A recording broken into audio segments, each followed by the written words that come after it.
Hello, Editing Catsman here. Just dropping in to let you know that we had a little stanank with the RSS feed for our podcast a few episodes ago, and it means that some RSS feeds haven't gotten every episode of the show. If that's the case, please check our blog on lunchtime.org.uk or our YouTube channel, which is also linked on lunchtime.org.uk. As always, thank you for listening. Now back to our scheduled programming. So, do you want Catsman's weird wiki? Or do you want his mail order brides? What? Let's rock, paper, scissors for it. On three, say what you're thinking. Me okay. or who? Both of you. One, Good old two, rock. Nothing three. beats rock. Rock. Oh, okay. Go again. 1, 2, 3. Rock. Rock. Oh, okay. One of you's gonna have to not choose rock. Okay. 1, 2, Okay, I'll 3. choose paper. Okay. 1, 2, 3. Rock. Rock. Oh, I'm wise to your tricks, Animitch. You how didn't about want me to spin pick a rock. wheel? Don't your dependence on wheels.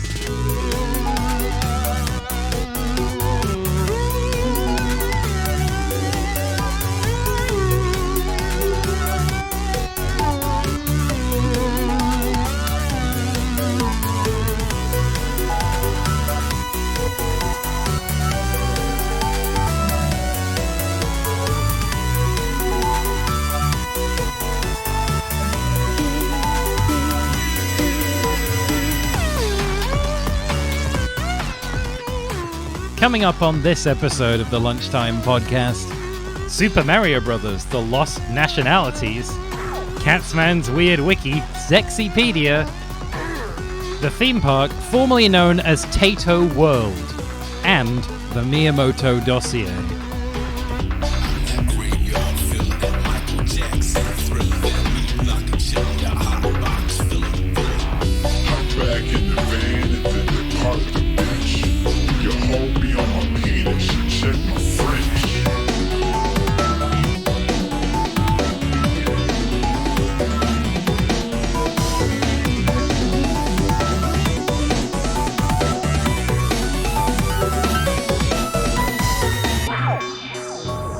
Hello and welcome to Gooning Tunes. I'm Specs, your host, and with me today, Animitch. Konnichiwa, what's up, guys? Catsman. Are we really Goonie Tunes now? And Moogle Pies. I'm gonna goon! Yeah, Can we not call it Goonie Tunes? No, we were gonna be called the Edge do you mean? Cast, but I think Edge Magazine already has that one.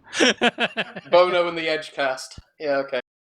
Yeah, speaking of Spider-Man Turn Off the Dark, did you hear that the Edge from U2 has changed his name to the Goon?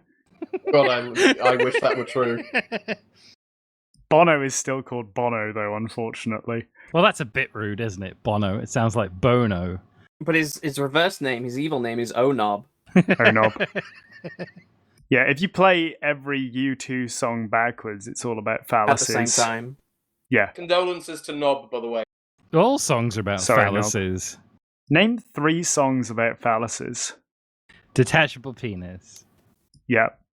Detachable Penis remix. There's not a Skater Boy. remix of Dick in a Detachable Box. Penis. Dick I'll give in you a Box. Dick in a Box. That's definitely. If not, I'll make one. You can't just make a song. You literally can. No, King no. Missile. Make songs. No, King John. Bissell, Detachable Penis, 12-inch DJ Mike, and G Mr. Potato remix. There you go. Look, John Lemon said, I woke up one day and I wrote a song, and I think it was probably yesterday that he wrote, and he said, see, you don't write songs, you just dream them and then they happen. That's right. You've created many great things in your dreams. Yes. We should have another dream segment because I want to talk about the Nibble Gobbler. was that me or was that you? That was you. Oh god. I the wouldn't. nibble My gobbler. dreams are all about like just being lost at the airport. It's you who's like, that's the Nibble Gobbler. I had a dream the other day where I was having sex with ex-President Donald Trump. Vex claims he was the top, but I don't think he would be. And you say you never get inspiration in dreams. True. Yeah. He woke up when Toad started screaming. It's probably good that John Lemon didn't have that dream, isn't it? No, I would have liked that, I think. Imagine all the gooning. Not gooning. Not gooning. Gooning hadn't been invented yet. It had! It's just a stupid name! You think cavemen were out there gooning? No. Yes. Cavemen jacked themselves off to organisms. Cavemen jacked themselves off and evolved into superior beings. Wait, do you think gooning is regressing us then? Yes. But I always feel better after a good goon. You're not doing it right. It's supposed to be punishment. Or maybe meditation. I'm not sure. What's the deal with airline gooning? What do we want to start with? So, we could follow up from last time by talking about Get rats Concord we'd out like the to way. fuck. Oh yeah, Get let's Concord out the way. get Concord out of the way. Let's bring the tone down. Is, so we is can... Willie hold actually on. showing up? Sorry, I missed it. No, Willie's not that. coming. It's going to be a very Oh. intimate podcast. The video game Concord, reportedly worked on for 8 years by a PlayStation studio called, what's it called? Firewalk? Was it Firewalk Studio? Firewalk with me. Has closed down, shut down after 12 days of release. I think it was announced that they'd be shutting it down 2 weeks after it went live. This was a hero shooter in the vein of classic hero shooter from 2016, Team Overwatch, which Fortress is 2. Oh. presumably when they got the idea, 8 years ago, that, well, these hero shooters doing well, we'll churn one of these out and then everyone will love it. Problem seems No to one be takes that 8 years to churn something out. Yes, they do. I Oh, take okay. 8 years to churn my goon out. Lawyer guy, defender of justice.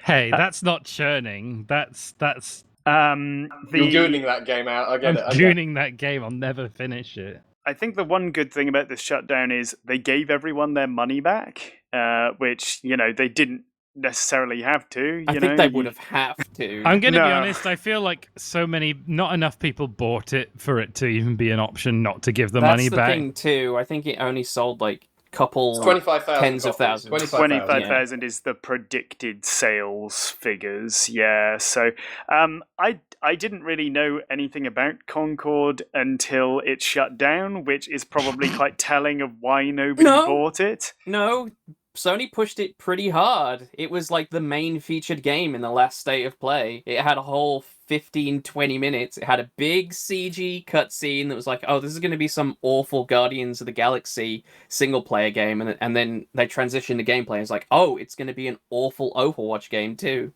But it's Guardians of the Galaxy core, because there's just this new aesthetic that's been like adopted by like big video game developers, where they're like, I want it to be wacky and colorful, but also bland.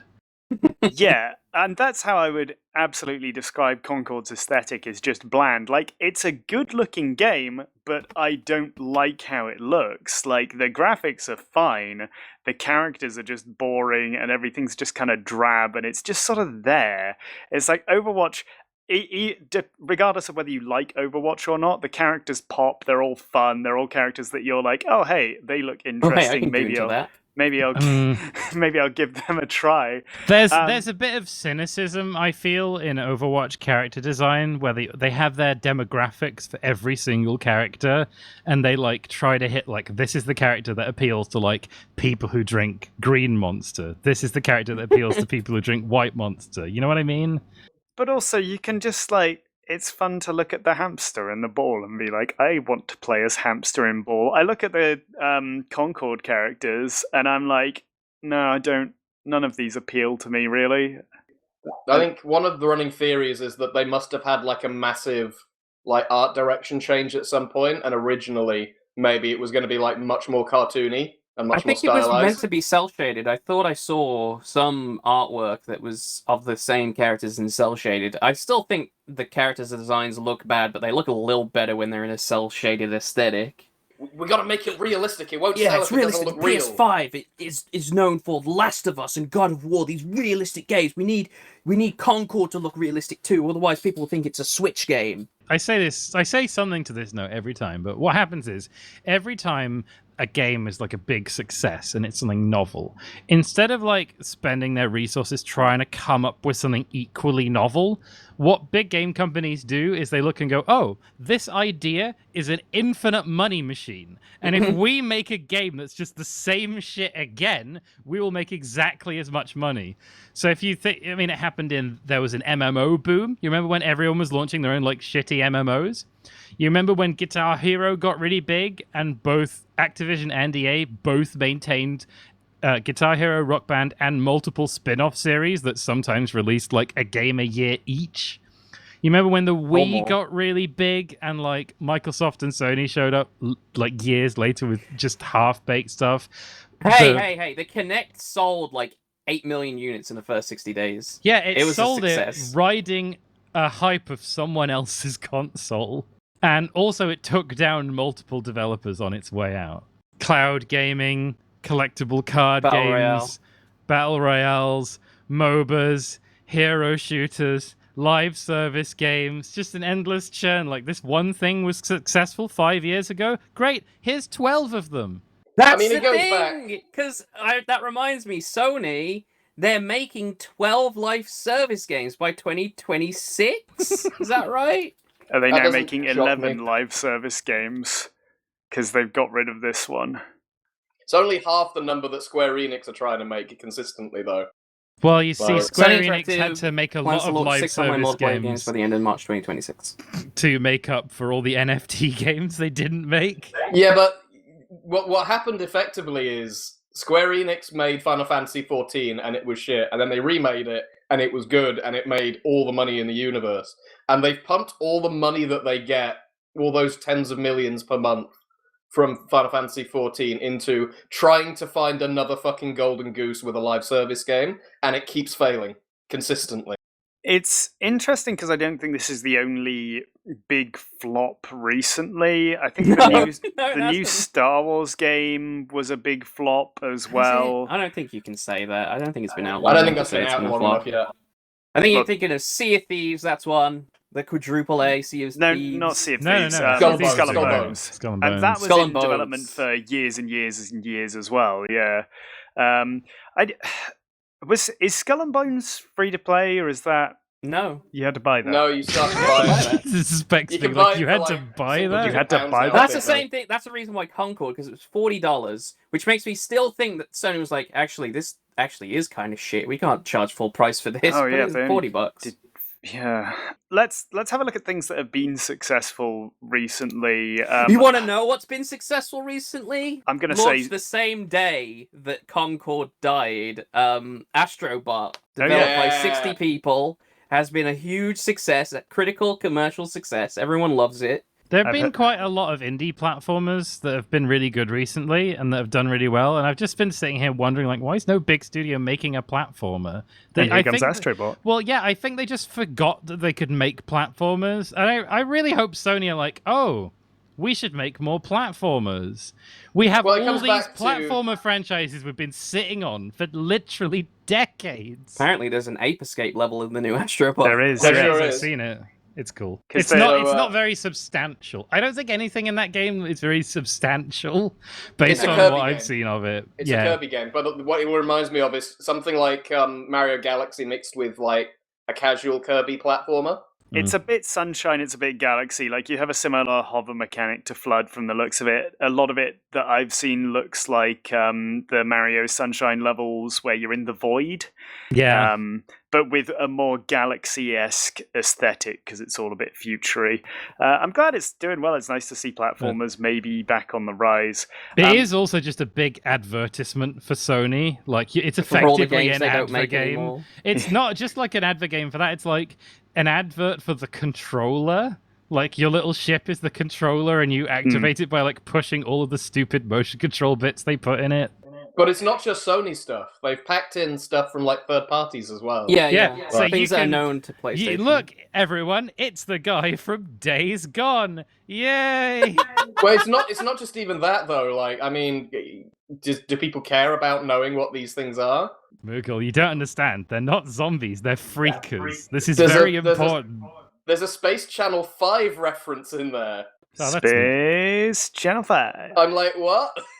What the fuck is this? People have got better free options than these live service games that you've got to pay for. Like Zenless Zone Zero came out. That's doing really well. It's free. Sure, it's a gacha game, but like it's got high production values. It's got fun and interesting character designs. It has an art style that isn't bland. Everything Excuse looks me, cool. but I've Googled this and it looks like the fucking blandest, most generic gacha game on earth. Okay, but it's an anime style game. you can get a little bauble with an anime girl in it. Does well. Everything MiHoYo puts out does well, and it's all free to play. And sure, they've got a very evil model for getting people to pay money. But like, but for people who want to be exploited by live service crap, there's stuff out there with a much lower barrier to entry. Even Overwatch 2 is free, right? You don't need to pay to play is- Overwatch 2. Overwatch is free to play, and Marvel Rivals, which I think is the other big hero shooter. Deadlock, but Deadlock's more of a MOBA than it is a hero shooter. And there's Deadlock, yeah. Valve making a new game. Nah. Whoa. It made Half-Life Alyx. It happened. I'm told Whoa. that Deadlock is a competent MOBA, even though it's like alpha stage or whatever. Yeah, it has all the problems that MOBAs have, though. Of course, I can't fucking stand them, so I've got no interest. But A lot of the you know. people who tune in, who play like their MOBA every day, or they play Overwatch every day, they don't even like it. Like the games don't even have like good like reviews on Steam and stuff. People don't like them. They just turn up every day to play it anyway. I've never met a MOBA player who was happy to be playing their MOBA. I've never met a MOBA player who is happy even outside of the MOBA.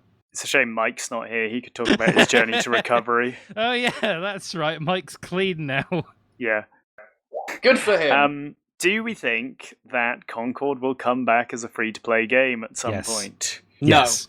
No. Yeah, They've could just be a spent- You'll never tax see write-off at this Concord point. the light of day. Yeah, No, it's tax they'll- write-off. The brand of Concord is sullied. It is dead.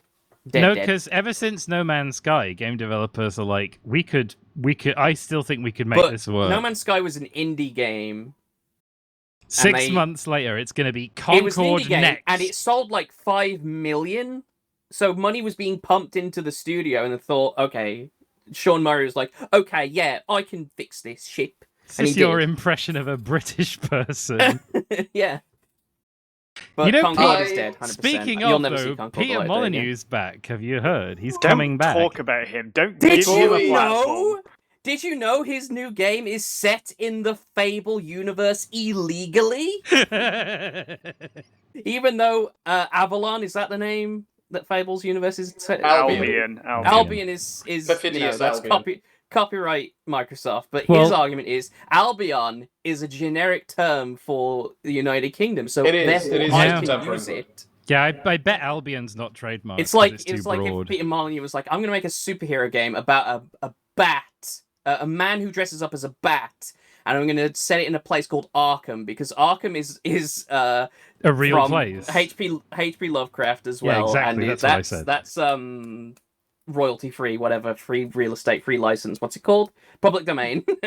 And bats are things. You can do that. You know, that's what he's basically doing. So, Well, you before should we be stop- allowed to do that, to be honest.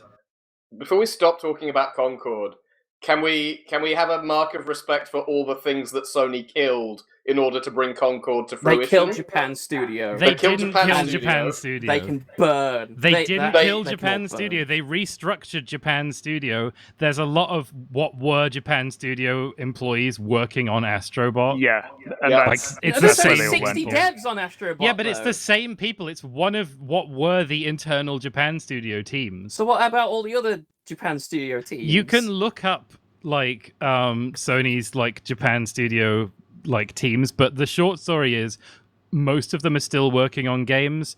But some of the group like team leaders have left and formed their own spin-off companies and are now making games like outside of the Sony machine. But Sony didn't like fire all of them. The only big like internal Sony firing thing that annoys me is Studio Liverpool. Was that Wipeout? Yeah, that was Wipeout. Yep, they shut down Studio Liverpool, making me very grumpy consistently. 8 years it took them to do this, and they fucking killed so many studios and games in order to get this thing going. That being said, I'm going to rank it alongside that other famous, very, very short-term failure that cost hundreds of millions of pounds, the Liz Truss prime ministership. That's where I'm putting it. It's not anywhere near that high. Oh, I don't know, 12 days and 300 million compared with 49 days and do we There's have a millions. confirmation that it cost 300 million to make? I think we do, yeah. And also there's the secondary factor that Sony spent a large amount of money for Amazon to add Concord to their new show that they're making, Secret Level? Oh, I forgot about Like, there's going to be a yes. Concord. Will there be the Concord episode? Will it I actually hope release? Yes. so. Yes. If it comes out, we should put it on the wheel. Oh, Of it will be course on the wheel. wheel. It would be funny if it was actually good.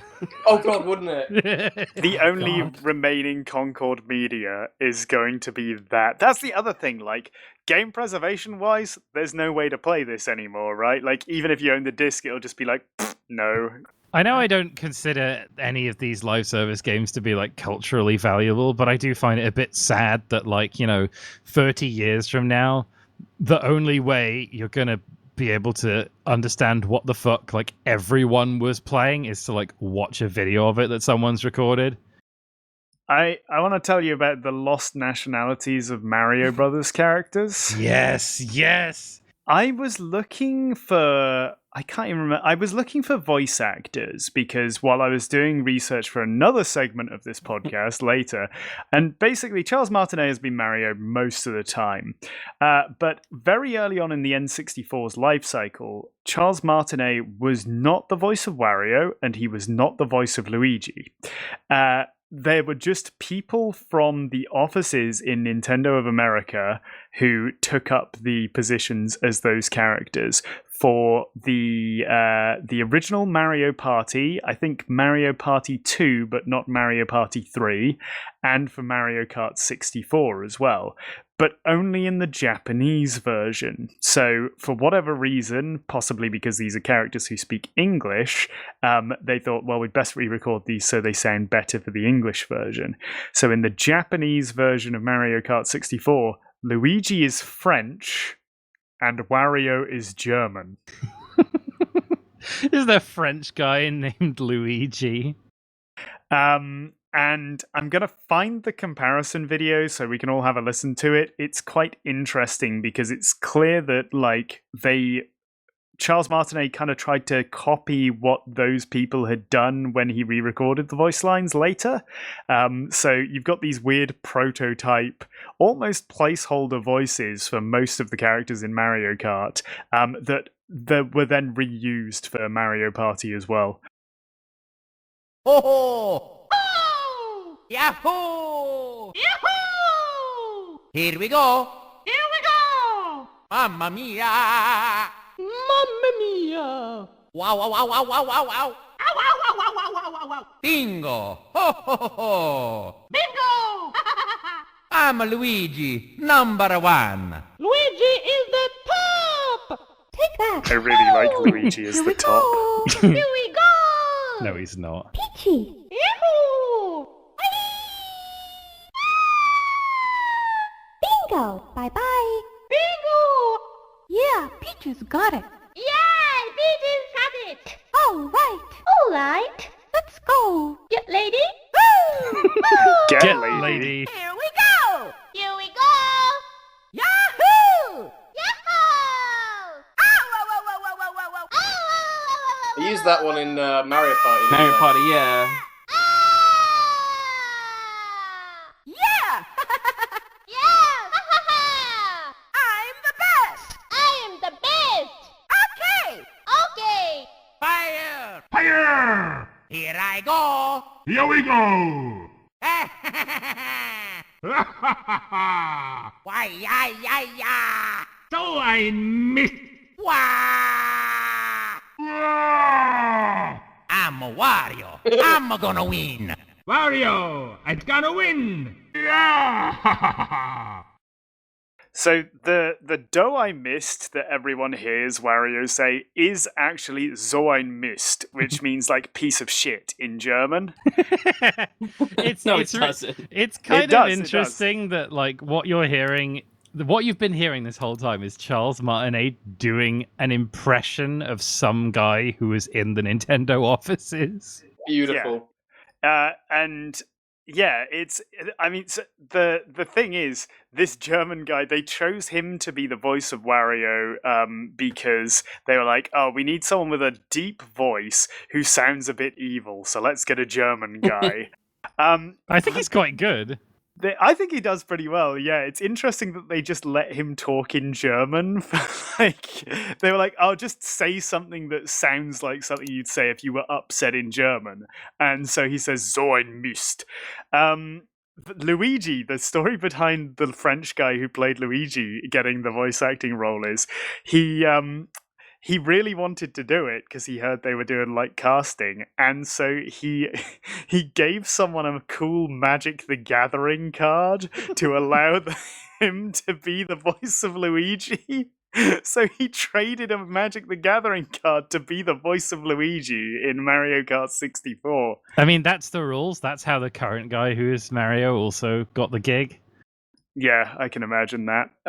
But I thought this was a really interesting, weird bit of little Mario history that, like, they just kind of grabbed people from the office, and I don't really understand why they didn't do that for the English release, and I think it is probably just because Peach sounds just a bit off. I think you'd get away all right with Wario. Luigi sounds a bit weird as well, but I don't think I'd bat an eyelid. It's just like Peach saying stuff because she was a Japanese lady. What is it that she says? She says all right, but it's obviously not very English sounding. She sort of goes all right, and the get lady as well. Get lady, that's the one. Get lady is get about. lady. It's get ready. It's get ready. Oh, is it get ready?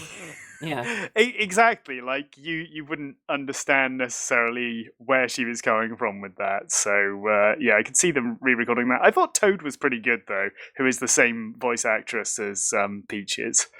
So yeah, I just thought this was fun. I didn't really think there'd be much discussion on it. Just I thought it would be a fun thing to let you all know. You needed to let the people know that the Mario you grew up with wasn't the real Mario. Hey, this could easily have been a 35-minute long YouTube video.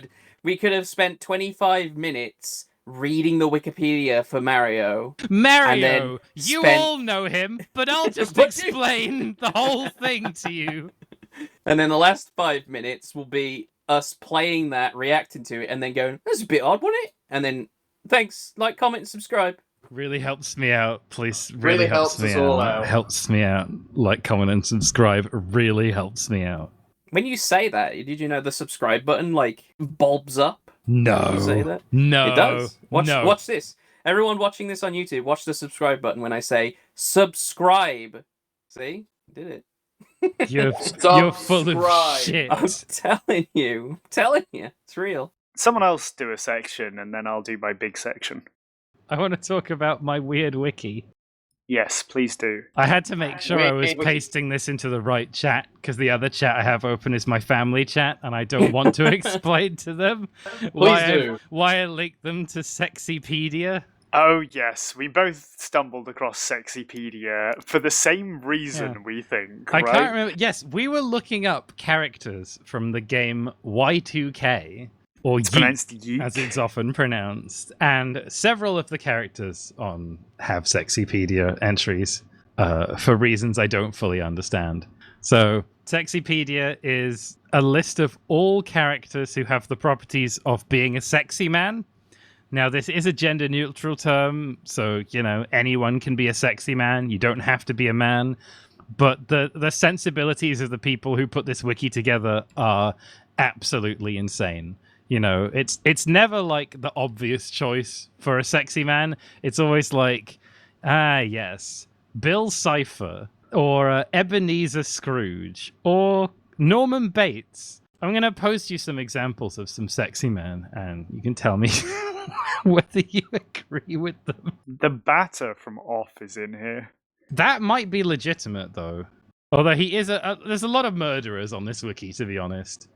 Dr. Eggman, or as older fans call him, Dr. Robotnik. He has many Yep. varying appearances, and most of his incarnations have been described as sexy in one way or another. It puts him in the DILF category, the angst category, the capitalist category, intelligence, knife murderer. The one we came across from Yeek, I think, was Rory Manser, who is the guy who can, spoilers, kill himself if you're too mean to him. And I would not describe him as particularly sexy. He's just kind of a bit of a sad sack. He's not as bad as Alex, who is just an arsehole.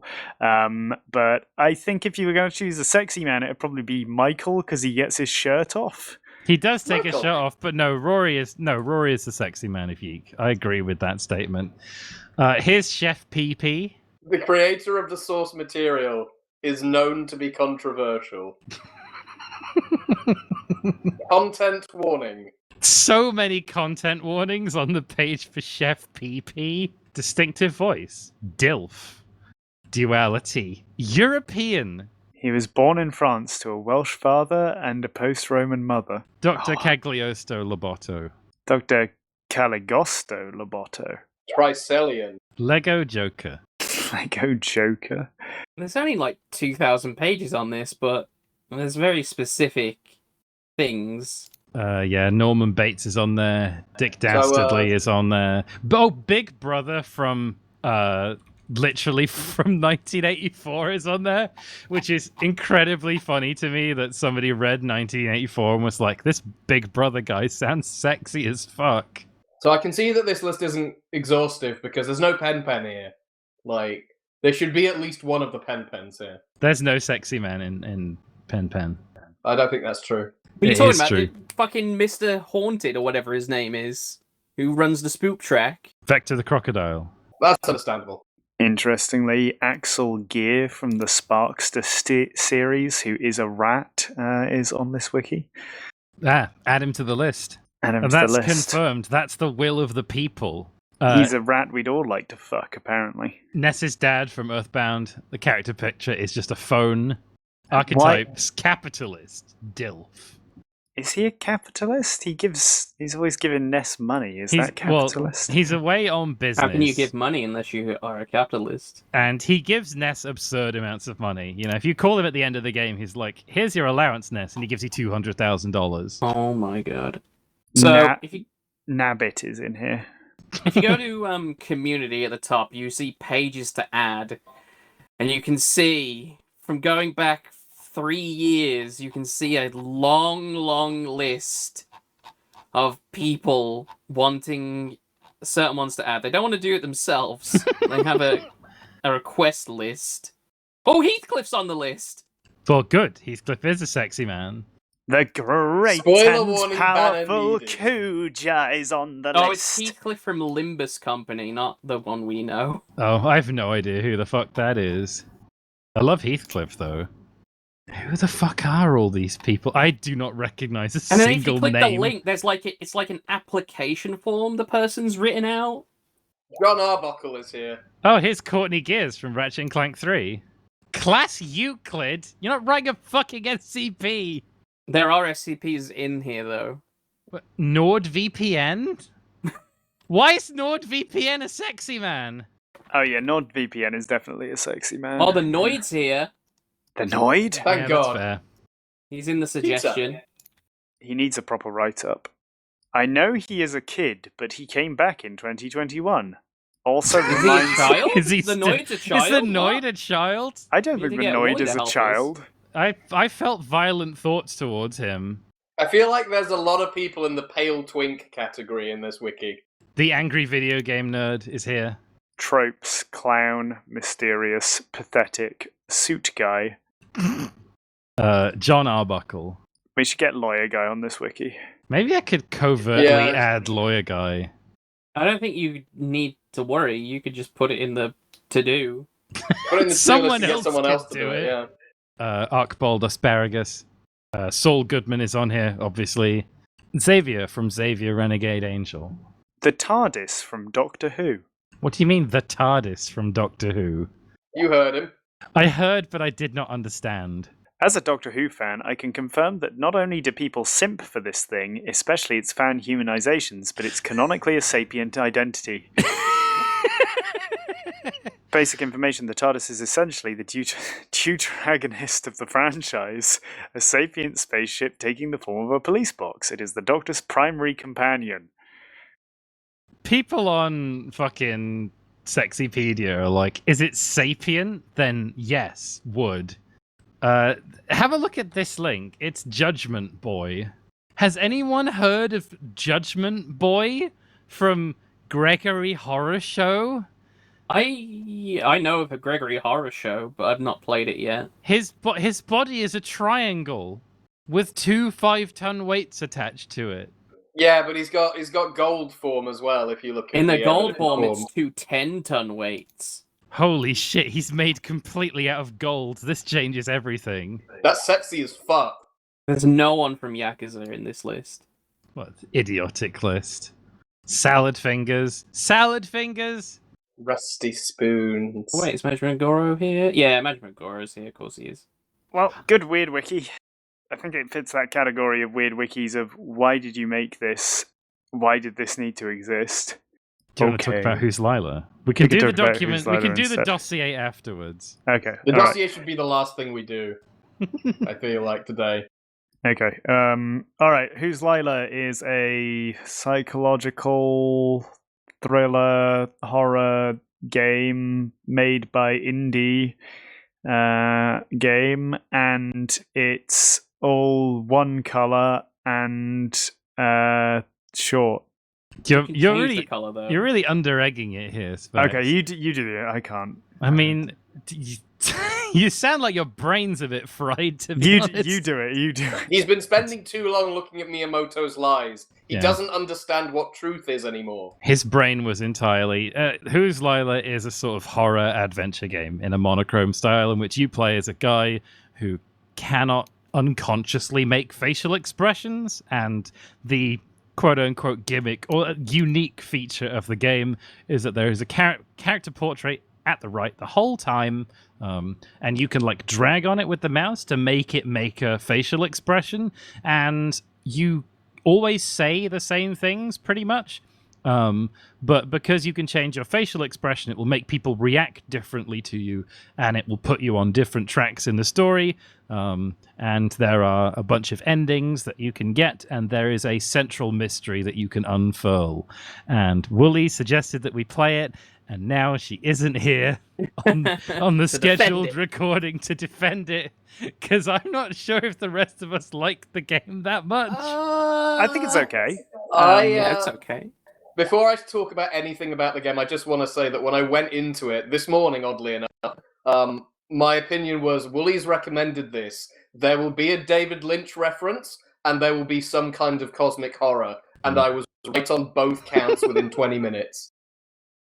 Yeah, it leans a bit hard on the David Lynch stuff, to be honest. It kind of feels like parading David Lynch in front of my head. Like, look, here's a David Lynch quote. This is Lynchian.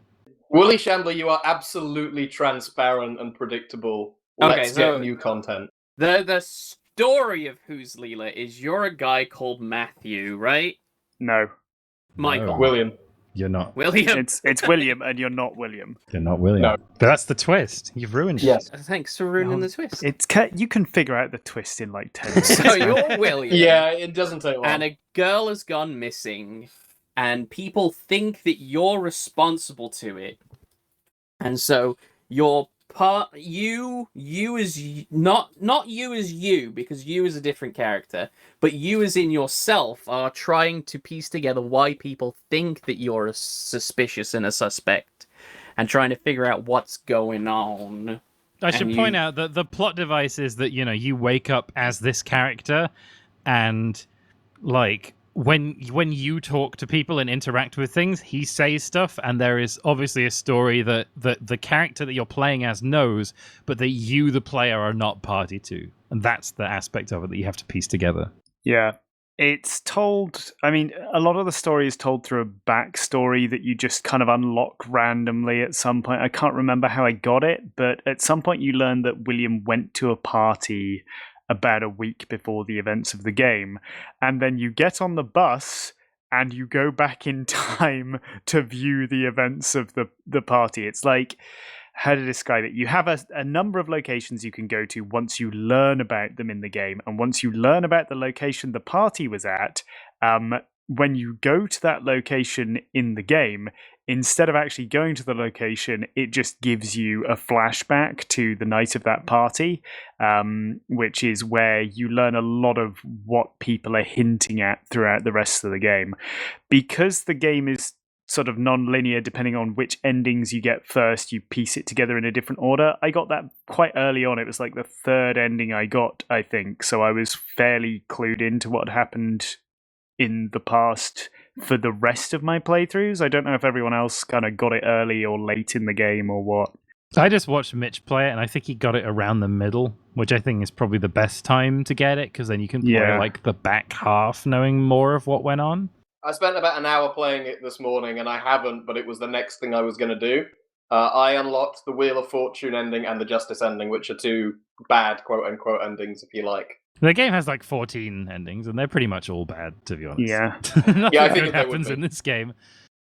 But I want to talk about the things that are good about this game. So before I then complain about it, I like the visual style. One bit has been done before by games. It's been reasonably common for like 5 or 6 years. Yeah, but like this game does it really well. I like the kind of ambiguity of the visuals. I like that sometimes you can't quite tell what facial expressions other people are making or what you're looking at.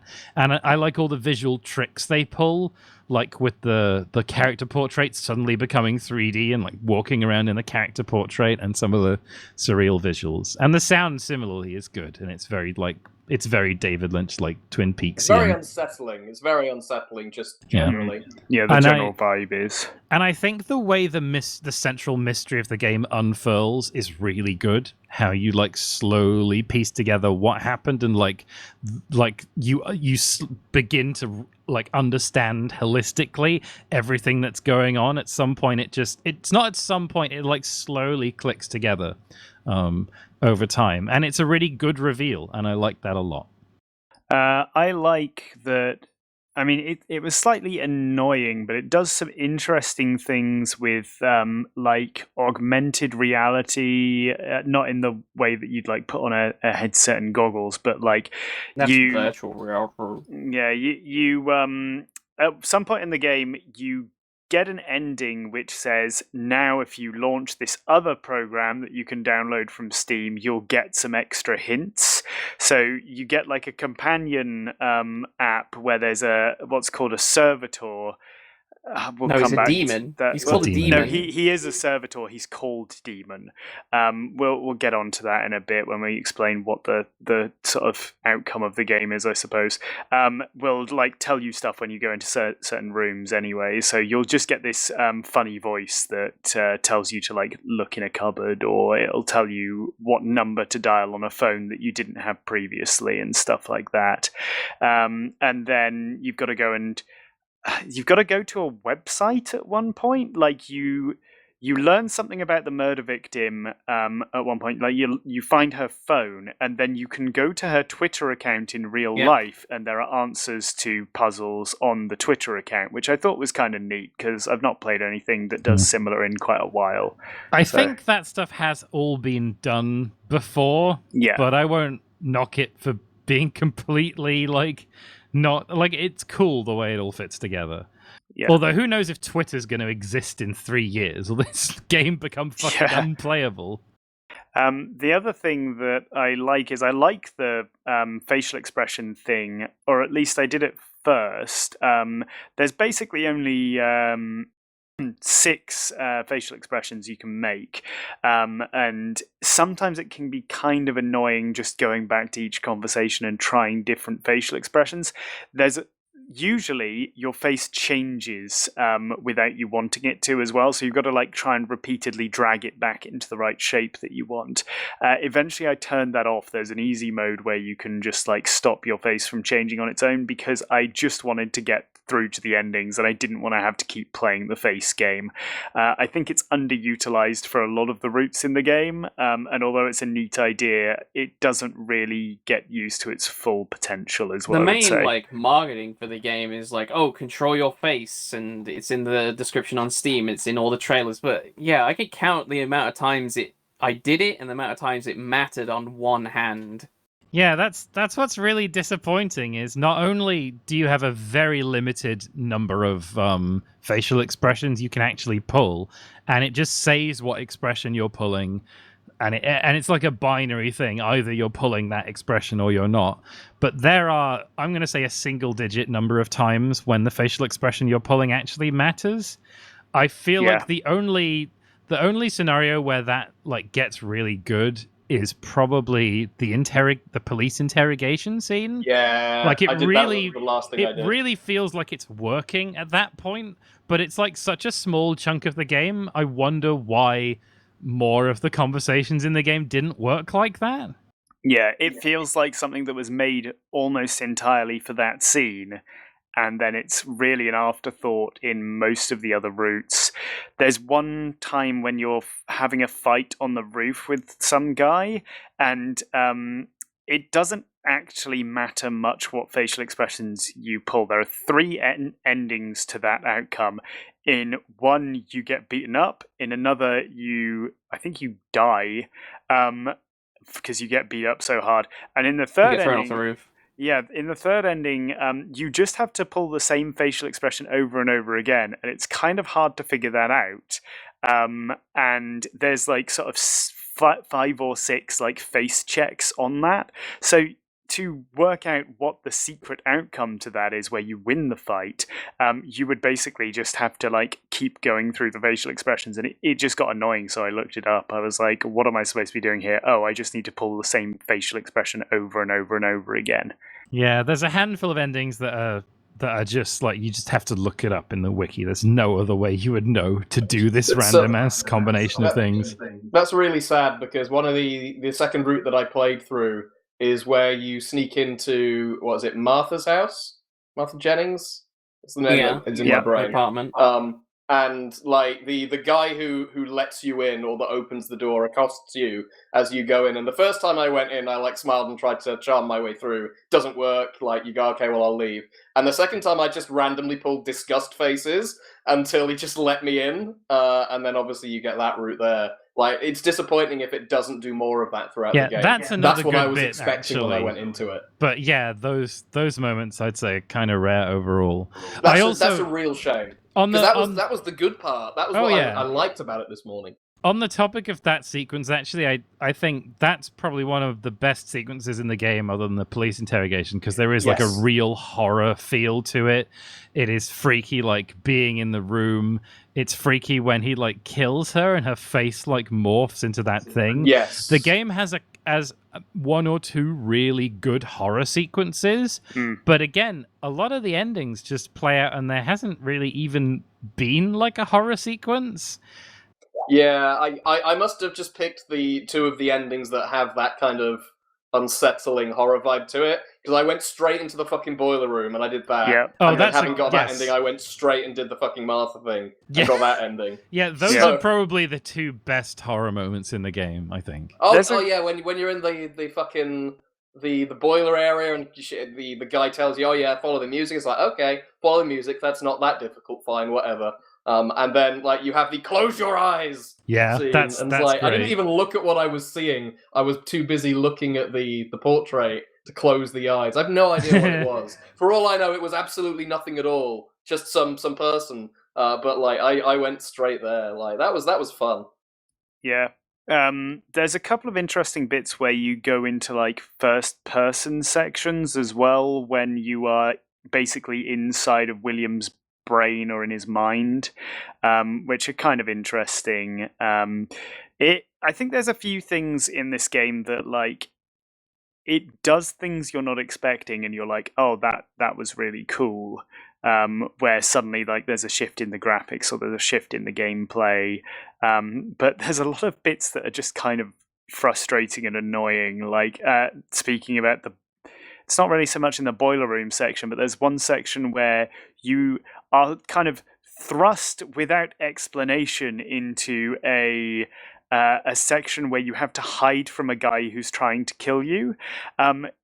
I didn't quite understand why at first. Like, you have a conversation with him and then you go to the place that you've talked about, and then he is just there trying to kill you, and you have to walk around objects so he doesn't see you, and it's really annoying because all of your movement is handled by clicking with a mouse, and there's no way to move faster in this game, and it pissed me off. Yeah, it doesn't really do the like evading monster horror system that well. It probably shouldn't have tried that, to be honest. Yeah, I was worried there was going to be like an action evasion sequence, a la something like Clock Tower, and I was like, Yes. this isn't going to be fun if it does that. It's not going to be fun if it does that. The game also has a problem both labeling things that are clickable, and also there's some areas of the game where it's not obvious that if you go and stand in the corner of a room, the camera angle will change and make something visible that previously wasn't visible. Yeah, that's kind of annoying. Do we want to talk about the overarching narrative of the game? Before that, can I ask a question about the facial expression stuff? So at the start of the game, obviously it explains it to you, and it says, I go into the bathroom every morning and practice my facial expressions. Like, I only did 2 runs, and I was thinking about in the 3rd run I would try something else.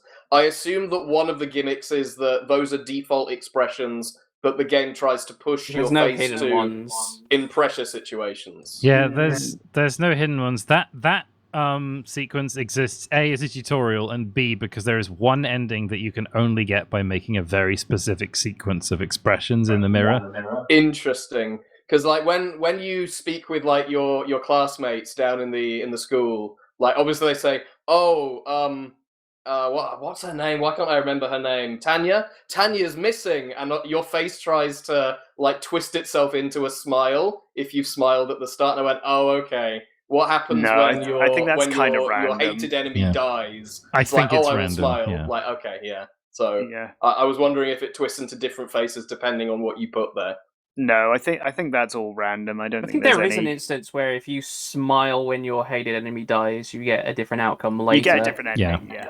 Interesting. It says something like "no need to hide it," and I'm wondering if I had that conversation, having made like a sad face, it would try to push my face into like a sad face, because like you're having to fight your facial muscles when that happens. It's quite interesting. I don't think so. I like the central mystery. But I think actually my biggest issue with the game is the storytelling. The characters aren't very well defined, and there's just slightly too many of them to keep them all in your head at once, and none of them are really that important, and they're not really distinct from one another. They're just a big distraction of like all the, like, you have to remember like, oh, who's this guy? Who's this? The game has a lot of interesting ideas. There's a lot of philosophy in the game. It's like early 20th century stuff. The word noosphere is used. There's references to Buddhism. There's tulpas. But I don't think that it necessarily like utilizes these elements effectively. It's not really like exploring these ideas. It just kind of like drops them in, and like characters will abruptly shift from talking like normal people into having like a 5-minute conversation about like early 20th century French philosophy, and like, oh, does the self exist? And then they like shift gears back into like normal characters in like a horror thing. It does this thing that it really annoys me, where it just like it literalizes every like idea it has about like consciousness. It's not a bad thing, but it just means that it just doesn't fit these concepts into a story in a way that feels natural. It's like it's almost like it's trying to bamboozle you with conversations about philosophy instead of making a game about philosophy.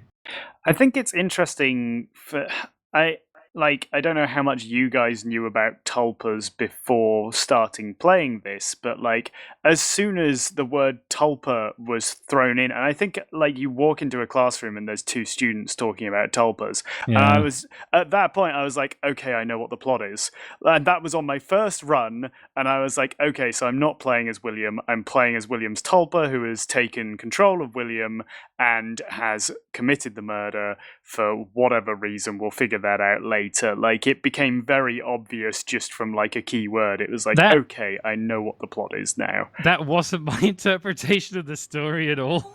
My interpretation of the story was that, like, Lila was some entity that existed in the noosphere and only existed as long as people knew who she was, and she's like a demon, and that although she's controlling William's face, he's still in control of his body, and he's trying to hunt down and kill everyone who knows about her so that she won't exist anymore. Yeah, that kind of comes in a bit later as the story unfolds more, because originally, like, I was of the opinion that like he'd been learning to make a tulpa, and then it gets a bit weird, and then later on, you find out that they're talking about her as though she is some outside entity that's not actually a tulpa. She's something that actually does exist, and that got a little bit interesting. And you get those sections after each ending. You get a section where you are talking to a character who I guess he represents us, right? His name is like Mr. U, because he's you. He's the player trying to figure out what the story is, and you get a little bit more backstory on Lila from that, I suppose, which was interesting in itself, I guess. But after my first playthrough, I forgot that it was there, so I didn't go and like have the conversations with Dr. U for like another 4 or 5 endings. And Mitch was like, "Why aren't you doing that?" You're meant to every time you get an ending, you're meant to go back to Dr. Yu and talk to him. Yeah, he does give you, and then he'll give hints you hints of as to like both what you ought to do, and also he'll be like, it's basically the game giving you hints as to what happened in the thing that you just did. Yeah. I would much rather play a game like this, which is weird and didn't quite work for me, than a game that was boring. Say what you will, it's definitely not boring. No. It's a very interesting game, and I would be interested to see what the developer does next. Yeah, I wasn't bored playing it at any point this morning, so... I think you should don't go for all endings. Play until you get bored. Yeah. And you're like, this is a hassle. If you go for all... Save going for all the endings for the person who wants to make a 7.5 hour long YouTube video about this game. Yeah. I'm not joking. Yeah, I wanted to see all the endings to like say I'd done it for the podcast, and I think it was about halfway through getting the endings. I think I got like 6, and then I was like, right, I need help to figure out what to do now, because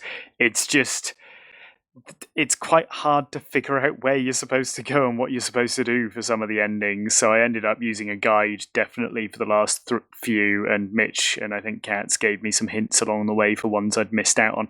One ending requires you to turn your computer's clock back in time to a specific date. So I had to forward the date to a November date, and that fucked my computer up, and Twitch thought I had been streaming for about 80 days or something in a row. It was funny to see OBS be like, oh yes, you've been streaming for 80 days. But yeah, don't make people do that, because not only does it break stuff like that, it also breaks SSL, because that's dependent on you having the system clock that's in sync with the clock of the computer that you're connecting to. Yeah, it's cute, but please stop. I came out of Discord because something wasn't working in Discord, and then I couldn't reconnect to Discord because I was in the future.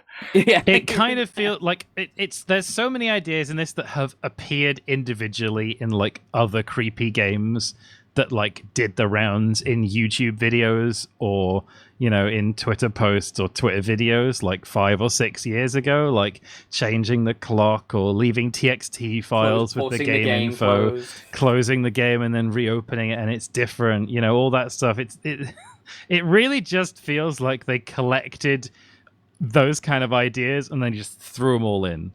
I think the only ending I didn't get is one where there's a bit where in the Dr. U section, he says he's going to kill Lila to try and like make sure she can't come back and keep haunting people or whatever. There's a secret ending there where you have to pull the trigger. So any command you give, if you click anything or anywhere on the screen, it will try to shoot her. If you Alt F4 the game and then relaunch it, you get a secret ending. Oh. I guess the one thing I didn't really get was there was an entity. So there's two things I didn't quite get, I suppose. There was an entity in one or two endings called the Other, which is just like a glowy monster thing. It maybe looks like Lila as well. I can't remember exactly, and I had no idea where that went. It just seemed to be a thread that was left hanging.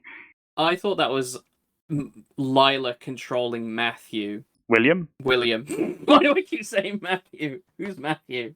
Who's Matthew? That's the sequel. Oh, the stranger. The stranger. The stranger. Yeah, the stranger. Yeah, I figured that was Lila. What William looked like when Lila is in control. Oh, yes. I remember now. Yeah, that makes sense. Yeah. Because whoever you're talking to at the time says, "Are you William?" and is confused by it. The other thing was the lady in the boiler room, who is also maybe Lila? I don't know. I don't know what the monster in the boiler room is. I don't think it's Lila. But it's also in that other place you go where you do the escape sequence. Because it just lives in the pipes. Because I went on X back in the day. I learned about tulpas, so same. I read people's progress on their tulpas and how they tried to make a Fluttershy, and it just sat in the corner and screamed at them. So maybe the monster in the boiler room is a failed tulpa. But tulpas don't have a physical form; like they can't leave. You can see them though. So, what you think it was? But people say don't go into the boiler. I guess everyone is like trying to be a tulpamancer in this town, actually, aren't they? I guess it could be a tulpa that Williams made that like scares him, and so he's locked it in the pipes. I don't know. Not sure, but there's a few different characters who reference noises in the pipes and pipework throughout the game.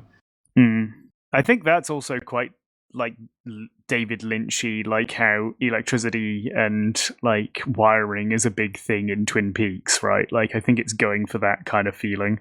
Again, there's a line between homage and knockoff, and sometimes it just feels like it's just doing knockoff. What's the poster it straddles for? The line uncomfortably, I found.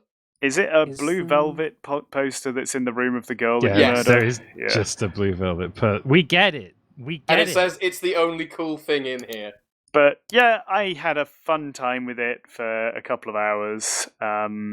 It's a neat game. It's cool. Well, it does just feel like they've taken the Mario 64 intro and turned it into a mechanic, which is fine.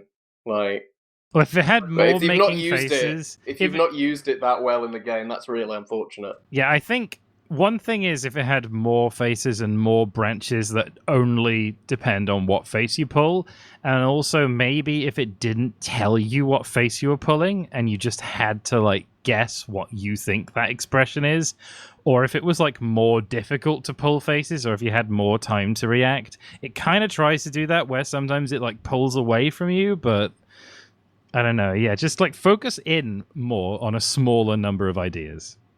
Should we spin the wheel? The wheel. What I should do is make a secret wheel that's all Sonic CD. We can see the wheel. It won't work. You can't manipulate the wheel this way. I can see the wheel. Do you want me to spin it?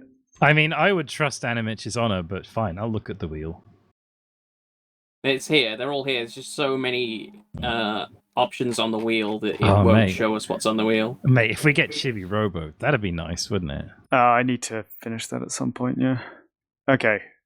Spin, spin, spin, spin, spin, spin, spin, spin, stop. And it's... Your only move is hustle. Okay, I know this one. Trailer? Isn't this a rhythm fighting game? Yeah, this is like we could play this online. This is like an online turn-based rhythm fighting game. Yes. Oh, it's not turn-based. What are you talking about? It is turn-based. It is. It's turn-based. Is it? Yeah, You both if- take your turns at the same time, and then it cues the um, actions that you've put in together. Sumo Tori. Yeah, Not sumo no, Tori, Tori Bash. Bash. Tori Bash. I remember Tori Bash back in the day, and I was like, this is a cool game, but I'm too stupid to play it, so maybe this is more my style. I have weird internet drama to do with this game that I want to talk about when we get there. that'll so I be will fun. happily Nice, do that. nice. Okay, well, we'll schedule some time. Maybe we can set up a tournament or something once we know how to Yeah, play, and that'd be we fun. can Yeah. stick that on our YouTube channel. And it's reasonably cheap as well, which is... Should we have a piss break? The next bit's gonna go deep. Balls deep into Miyamoto's lies. Do you want to maybe we'll save my disc? Actually, no. I'll say it right now before we go for break. So it got lost in my podcast ideas document that I wanted to do a segment on Tayto World, which is an Irish potato crisp themed theme park, and I sat on it for so long that Tayto World isn't called Tayto World anymore. Damn it. It's now called Emerald Park, and they've taken down all of the statues and things of the Tayto Potato Man. Ireland's only theme park and zoo. Ireland's pretty big. Why is it only have one theme park and zoo? It includes Ireland's only wooden roller coaster as well. And a Maxi Dance Party 360, whatever that is. Yeah, the park was entirely conceptualized and funded by Tayto, the crisp brand. I have never heard of Tayto the Crisp brand. Have you ever been to Ireland? I'm pretty sure you can only get them in Ireland. No.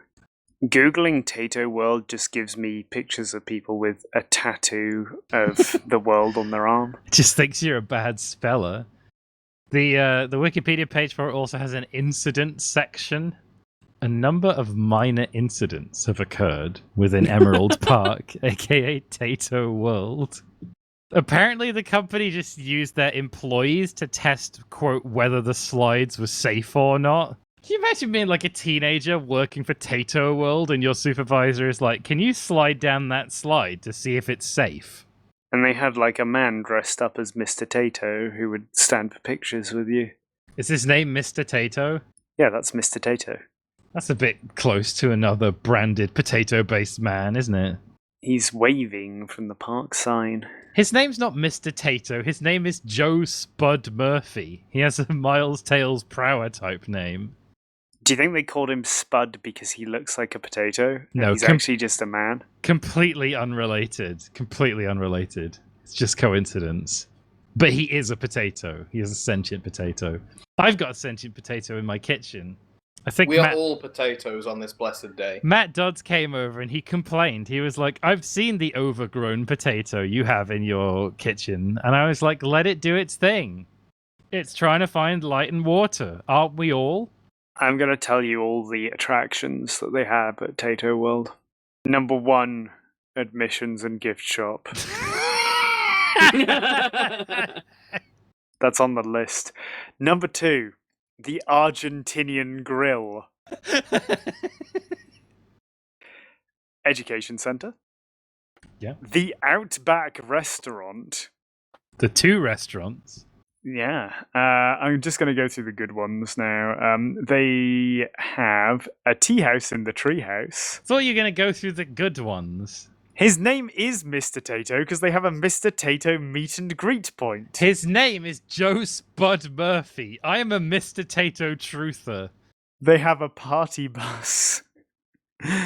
Spudhara Playground, presumably like Sahara. Do they have any real attractions? Giant Chess Water Fun.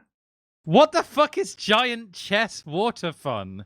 Dinosaurs Alive. That might be a real attraction. Or it might be a load of like paper mache dinosaurs. Yeah, probably. They also have the Pow Wow Playground, which is presumably based on Native Americans and probably racially insensitive. Gee, Tayto World, why do you have 2 playgrounds? The Tayto Factory Tour. But can you actually go into the Tayto factory? This is a self-guided tour. Where are you looking at for these attractions? Because I'm looking at the Emerald Park website, and there's a lot of fun stuff that's here. Well, I'm looking at the Tayto World map, taken at an oblique angle for a picture of a small child to stand in front of.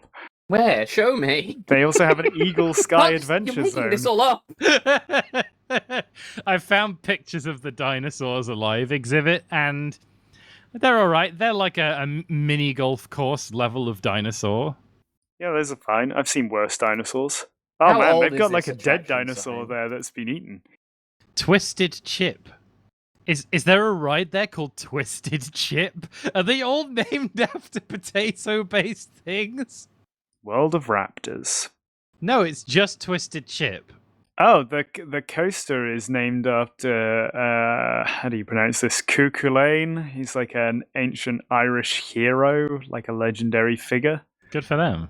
Zipline Extreme. Tayto Twister Slide. The Rotator. I get it. The Rotator. That's good. I'm going to write that down. Extreme Climbing Well. Climbing well? I sure hope it is. Wrecking Tug? I think that says Wrecking Tug. I've got a wrecking tug for you. The Zoo, Wild Woods, Meerkat Lookout, Farmyard Friends, World of Raptors, and Cat Country. I think they needed either none of it needed to be themed around potatoes or all of it needed to be themed around potatoes. You know, like there should have been like the crisp coaster. This map you showed A giant French fry pirate ship, something like that. is like from 2017, so this is not Well, it's at not all. It's not Tayto World anymore. So whatever you're looking at on the Emerald Park website, I don't consider that true Tayto. The summer of 2017 was going to add attractions such as the Viking Voyage, the updated factory tour, and a new 5D movie. 5D? Gee. What's The a 5D What are you cinema's gonna do with still all those there. dimensions? What's Feel the different wind in your from a face, 4D water movie? splashing So- on No, your that's skin. 4D. That's And 4D. hang Yeah, on a that- second. That is 4D. What's that tickling your leg? So 4D is smell and getting water splashed on you, and then 5D is something Is tickling your movement. leg. 5D is like movement of the chair, surely. Well, That there's- happens in 4D as well. if they put 3 degrees of freedom in the chair on its own, they could get all the way up to like 6D. I'm just saying you can have that one for free, Tayto World, or whatever you are now. Cuchulainn Coaster. No, I'm sorry. That should be the like. I'm trying to think of another. That should be the Croquette Coaster. The Maris Piper Coaster. The Maris. Oh, they're named after varieties of potato. I see. Well, you could have a character wandering around named the Maris Piper, and if your child follows him, he like walks off a cliff or something. Yes.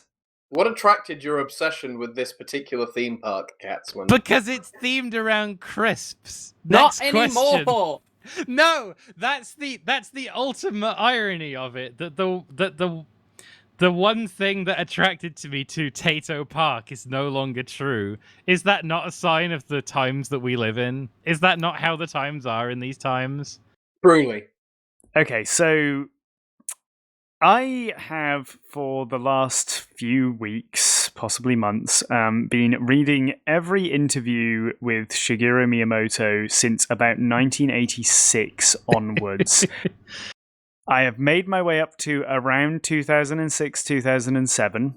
So this is part one of my explanation as to why Shigeru Miyamoto is a liar and how many of the claims he's made throughout his time in the video game industry have no basis in reality.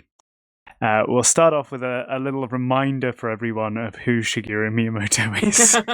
No! Let me read the Wikipedia entry for 25 minutes. Shigeru Miyamoto started his career at Nintendo after graduating from Kanazawa Municipal College of Industrial Arts. He had a degree in industrial design. He had always wanted to make toys and puppets in particular. He's always talking about how he loves puppet shows. And his father, who had connections to Hiroshi Yamauchi, managed to arrange an interview. According to Miyamoto, Yamauchi was so impressed that he hired him on the spot and patented some of the designs that Miyamoto had brought to the interview without telling Miyamoto he was doing that. I can't find out whether or not this is true. It's very difficult to search for Japanese patents, so we'll give him this one, but we'll move on to his time in video games. So the first time we really hear about Miyamoto in terms of games journalism is that he has been heralded as the man who invented and created Donkey Kong and started Nintendo's upward trajectory to big name in video games. The Donkey Kong arcade game was made when Nintendo of America saw that Radar Scope, which was basically a Space Invaders knockoff, wasn't doing very well at the arcades. So they said to Nintendo of Japan, look, these suck, we need a better game, we've got all this hardware, can you write software that will go in this same cabinet so we can reuse it, we can just repaint them with different graphics on, etc., etc. I'm sure we'll be able to do something with it. Here's where the first inconsistency comes, I would say. So there's a couple of different stories as to how Miyamoto started working on Donkey Kong. Some stories say that Hiroshi Yamauchi approached Miyamoto and said, I want you to work on Donkey Kong because you're my best bud. Some stories say that Gunpei Yokoi, who was Miyamoto's boss at the time, basically said to Miyamoto, look, come up with an idea for a game for this arcade cabinet. And another story says that there was an internal competition at Nintendo where any employee could come up with an idea for a video game and they would all vote on which was the best one, and that's how Miyamoto came to design the game for this arcade cabinet, because he won this game design competition that they held. He had been working in the video game sector of Nintendo for at least 3 years before Donkey Kong came out. But there's this kind of sword in the stone sort of story about Miyamoto pulled Donkey Kong like Excalibur from the dirt and became the first quote-unquote video game designer. Which isn't true, because there have been video game designers for as long as video games have been made. But Miyamoto was the first person people were saying was, he says in interviews, there wasn't such a thing as a video game designer before me. He was the first guy who got credit for it without being able to program games. My question to you all is, what did Miyamoto actually do on the design of Donkey Kong? Because Nintendo didn't have an in-house programming team at the time, and all of their arcade games were made by a company called Ikegami Tsushinki. He did the artwork for the cabinet. Okay, maybe. I think actually Nintendo of America did that artwork. He may have come up with the character designs. I can believe that. They were originally supposed to be Popeye characters. So Miyamoto's original idea was Popeye would climb the building and Bluto would throw barrels down and would have kidnapped Olive Oil. They've said that they didn't have the license for Popeye, and that's why it wasn't a Popeye game. However, in one of the deposition statements from the lawsuit where Universal Studios tried to sue for infringement of King Kong, the deposition has said that it wasn't made into a Popeye game because they didn't feel like they could get the graphics good enough to do Popeye justice. So that's an interesting thing that has come out of this research, that actually maybe they did have the license for Popeye at that time because they brought out another Popeye game a couple of years later, and they just didn't feel like the owners of Popeye would have liked what they were producing. So I think Miyamoto came up with the ideas for Mario, Pauline, Donkey Kong based on that, but the people who actually would have made the game work the way it does and programmed the jumping and the physics and stuff, I don't know how much input Miyamoto would have actually had into that. He was a designer. He probably drew on paper the layouts for the levels and where all the obstacles came and stuff like that. Yeah, I think that's probably what his role is. Miyamoto said that he worked on the design of Donkey Kong for about 4 months straight without a break, and that he was living at the office and bathing in a bathtub that was downstairs in the printing facilities because they needed hot water for the printing. So there was like 24/7 hot water in the building he was working in. So he was basically sleeping in Nintendo accommodation and then having a bath at work. Do you think he was just having a bath in like a bucket somewhere that they had in the printing room? Yeah, And probably. Mio was so young and tiny he could fit and crawl inside. Yeah. He only became large with the weight of his lies, which came later. The next question is, why is Donkey Kong called Donkey Kong? I assume you guys know the story behind this one. I know the apocryphal story. All right, do you want to tell it? The apocryphal story is that Nintendo named him that because he is stubborn. Yes, so Miyamoto has said in various interviews he came up with the idea of Donkey Kong because he had heard that the word donkey meant stupid, or in some cases when he tells the story, stubborn, so I was thinking stupid ape or stubborn ape. Again, coming back to this Universal Studios lawsuit, there are deposition statements saying that Miyamoto had nothing to do with the naming of Donkey Kong. There are 2 statements in a court of law that say that Miyamoto did not name Donkey Kong. Is this the first big Shiggie? This is the big Shiggie. Yeah, this we got little Shiggies and big Shiggies. So the first big Shiggie is that the guy who actually named Donkey Kong is called Shinichi Todori.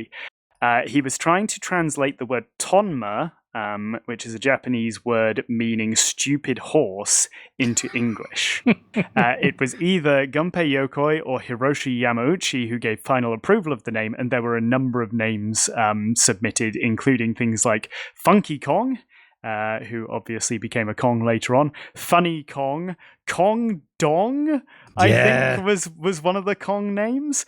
Miyamoto's best option. So Miyamoto did write down some names for Donkey Kong, but none of them were considered, apparently. Miyamoto's best one was Attack on Kong, presumably in the original Japanese Shingeki no Kong. Yep. Yeah. But yeah, Miyamoto didn't name Donkey Kong, and he's been telling people for years that he's the guy who named Donkey Kong, and he named Donkey Kong after a sort of stubborn thing like a donkey, which lines up with this tonma thing, like a stupid horse. But it wasn't him; it was this other guy. Why hasn't other guy stepped up and on his Twitter or something? So- Have you seen how powerful Miyamoto is? He could make that guy disappear, like he did with Gunpei Yokoi. Yeah, so And Diana. And Diana. Rest in power. They both died in the same accident. They were both killed in a They were in both that car in the crash. same car. They were in the same car. Yokoi was the driver. He was trying to show Diana his new virtual boy. I think the reason... No, he was playing the Wonder color and he wasn't looking at the road.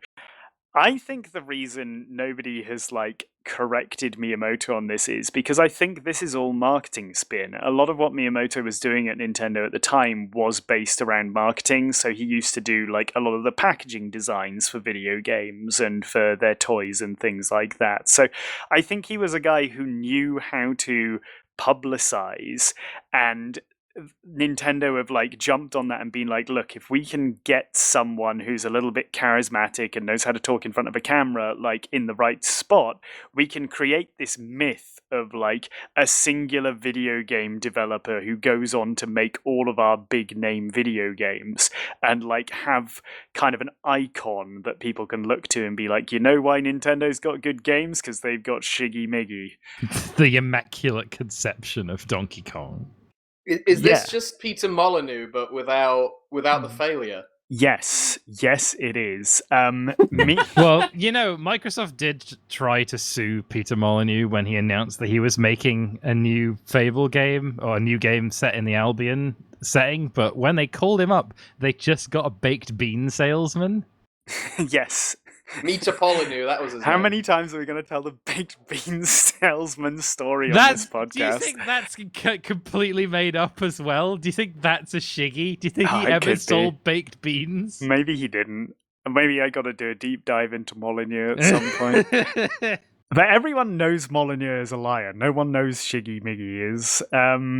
Anyway, it's not a lie, but did you know Mario was originally called Mr. Video? He wasn't called Jumpman. That's something that one of the tutorial writers, I guess you'd call them, the guy who did the instruction pamphlet for the arcade board, called him Jumpman. Shigeru called him Mr. Video, and he wanted him to appear in all of the video games that he made in future as like a cameo. And then the Mario... That's why he's in Punch-Out! That's why he's in Punch-Out! Yeah, the Mario story is that the guy who owned Nintendo of America's warehouse, or where they were living at the time, his name was Mario, and they were like, hey, he looks like the guy who's Jumpman. We should call him Mario. Is that true? So Miyamoto has told a different story, that it was someone who worked at a hotel they were staying at was called Mario, but I think he just got the story wrong. So I think that is the accepted story, and there definitely was this guy called Mario, I can't remember his last name, who's been interviewed about it later on. Probably Mario. So I think it's true. Mario. Yeah, that's canon. Interestingly, Nintendo of America came up with all of the character names, including Luigi, which Miyamoto has said is a fun pun because it sounds like the Japanese word Ruigi, which means similar to, because he's similar to Mario. Well, now I'm doubting this.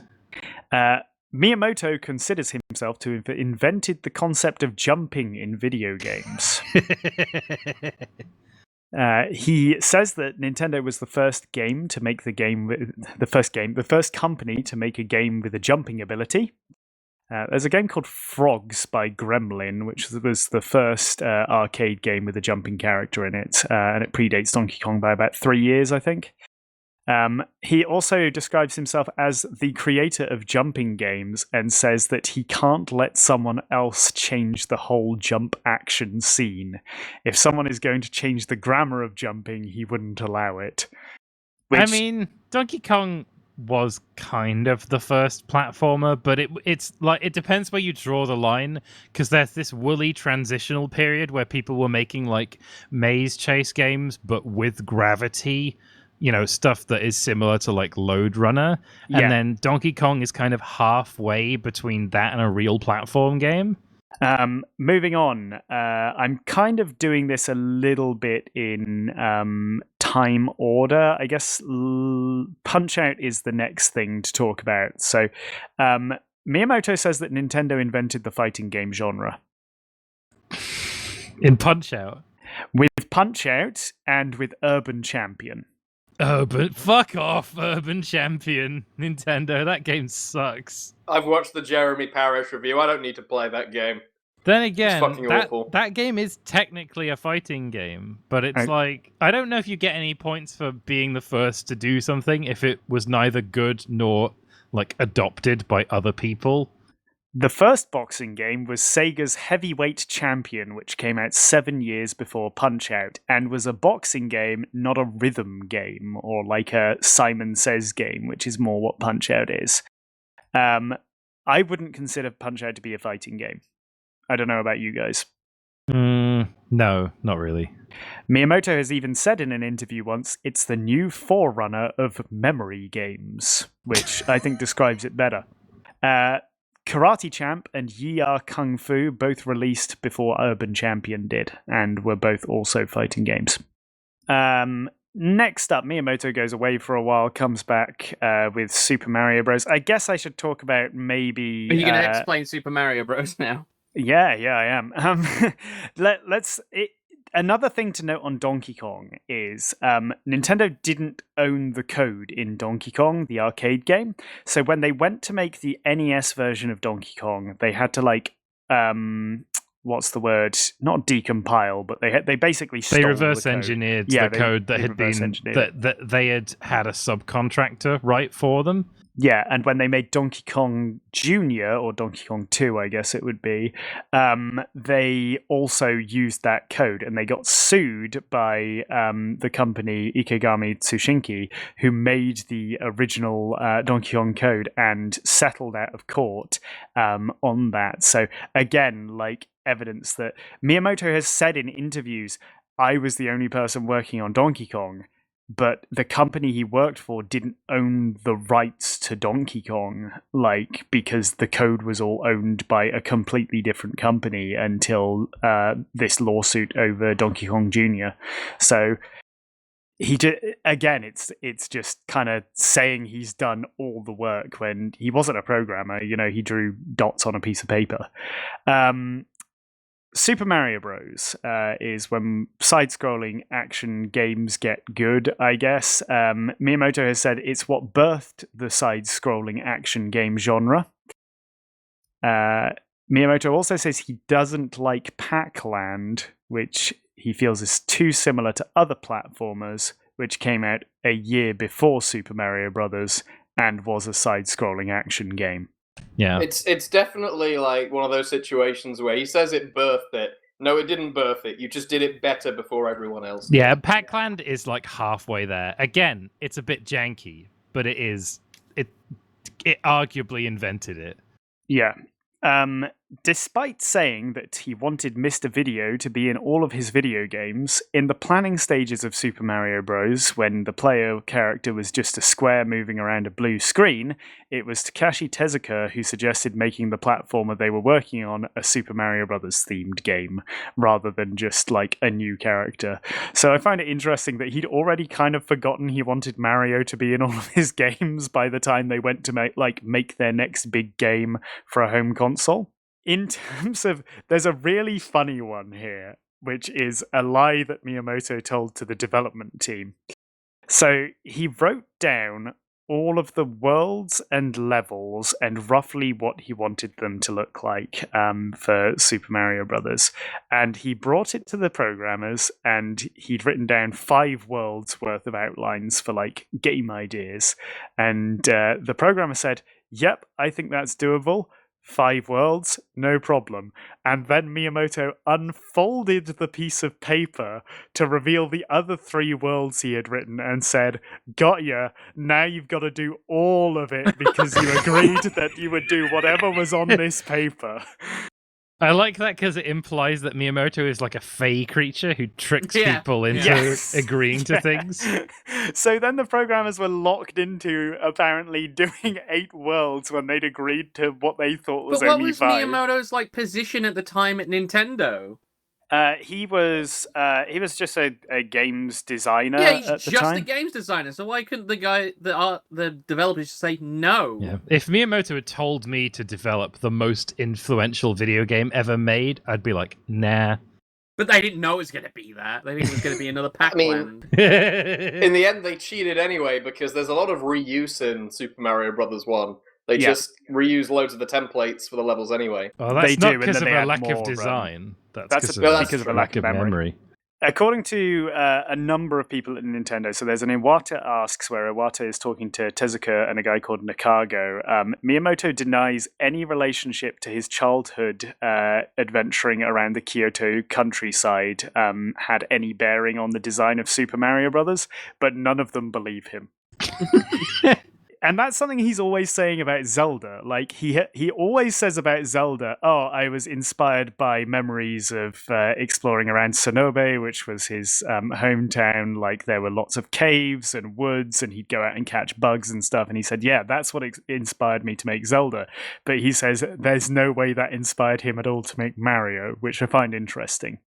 In the first interview where he talks about his inspiration for Zelda, though, he says, "I wanted to create a game world that conveyed the same feeling you get when you are exploring a new city for the first time."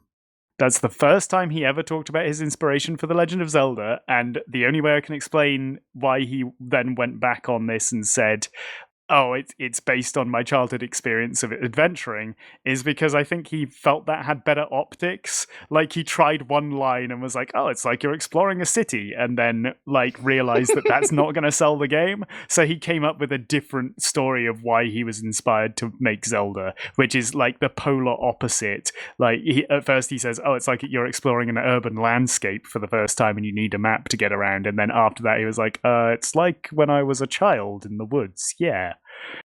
So that's another big Shiggie, I think. I mean, the biggest Shiggie of all is that he was inspired by any experience that he'd had, because The Legend of Zelda is a combination of elements from games like Hydlide and The Tower of Juraga and various Saberwolf, Saberwolf actually, and various the motion picture Legend, which he obviously saw and took influence from.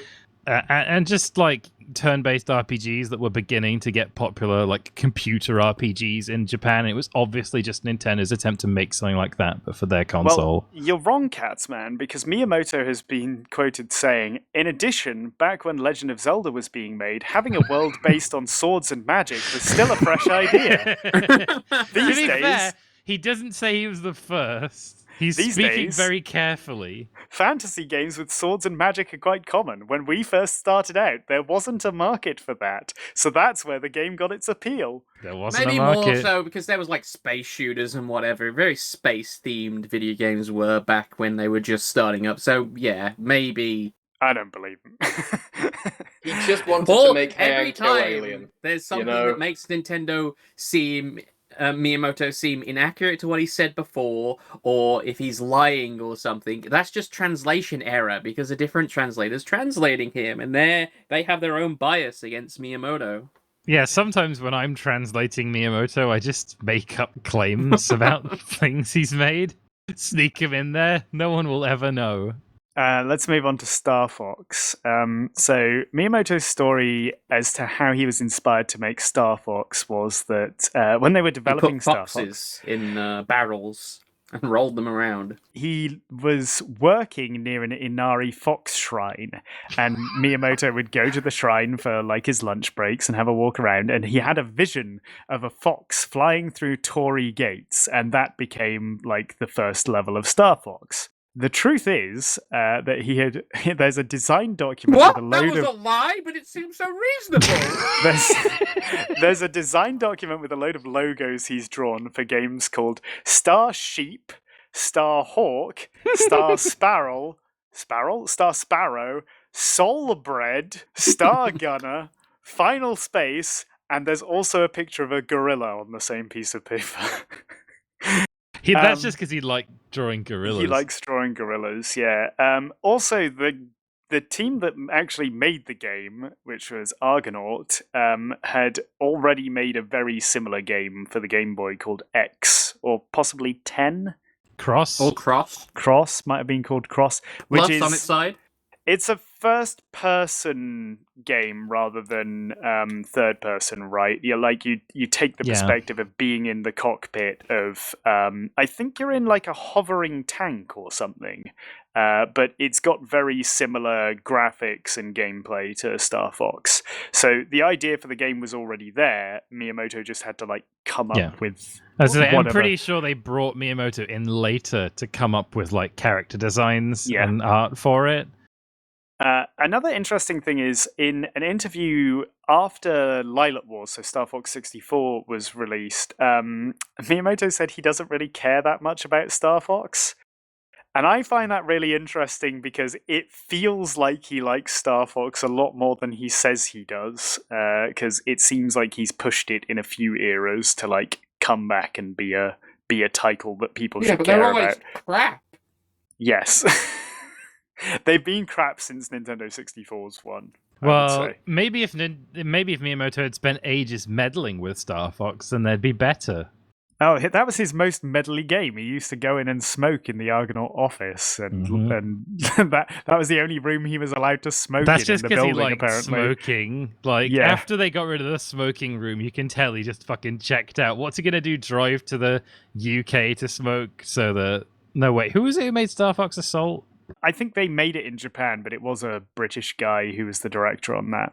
No, well, whoever it was, a fucking idiot. Oh, Namco did Star Fox Assault. It's not like you could drive over to Namco and smoke at them. I'm thinking of Command. Command was that British guy who I thought was married to Miyamoto's daughter because of a picture of Miyamoto at the wedding. But it turns out that was another Miyamoto lie. You can't trust that. The man just turns up to weddings sometimes. Do you know the reason why Kirby is white on the front of the box of Kirby's Dream Land? It's because he's full of cum. So usually people will say it's because the art team didn't know what color he was supposed to be because the game was in black and white on the original Game Boy. Miyamoto says that when they were working on Kirby, they were told that he looked like Pepto-Bismol. And that's why he was white on the box art. That can't be right. That's what Miyamoto says. That can't be right. I've also read this a long time ago, yeah. Yeah, it's in an interview where Bill Trinan is. It's like one of the first times you see Bill Trinan doing translation work for Miyamoto. I'd heard it was Sakurai wanted him to be pink, and Miyamoto said he should be white, and there was some kind of argument between Nintendo of inside Nintendo of Japan, and it bled into Nintendo of America. Yeah, that's what I'd heard originally. That's usually the story, I think, yeah. Moving on to sort of the Nintendo 64 era, the Nintendo 64 DD is perhaps the biggest lie in Nintendo history. It is talked about throughout the entirety of the N64's life cycle. Whenever they're talking about the N64, interviewers are asking, where's the 64 DD?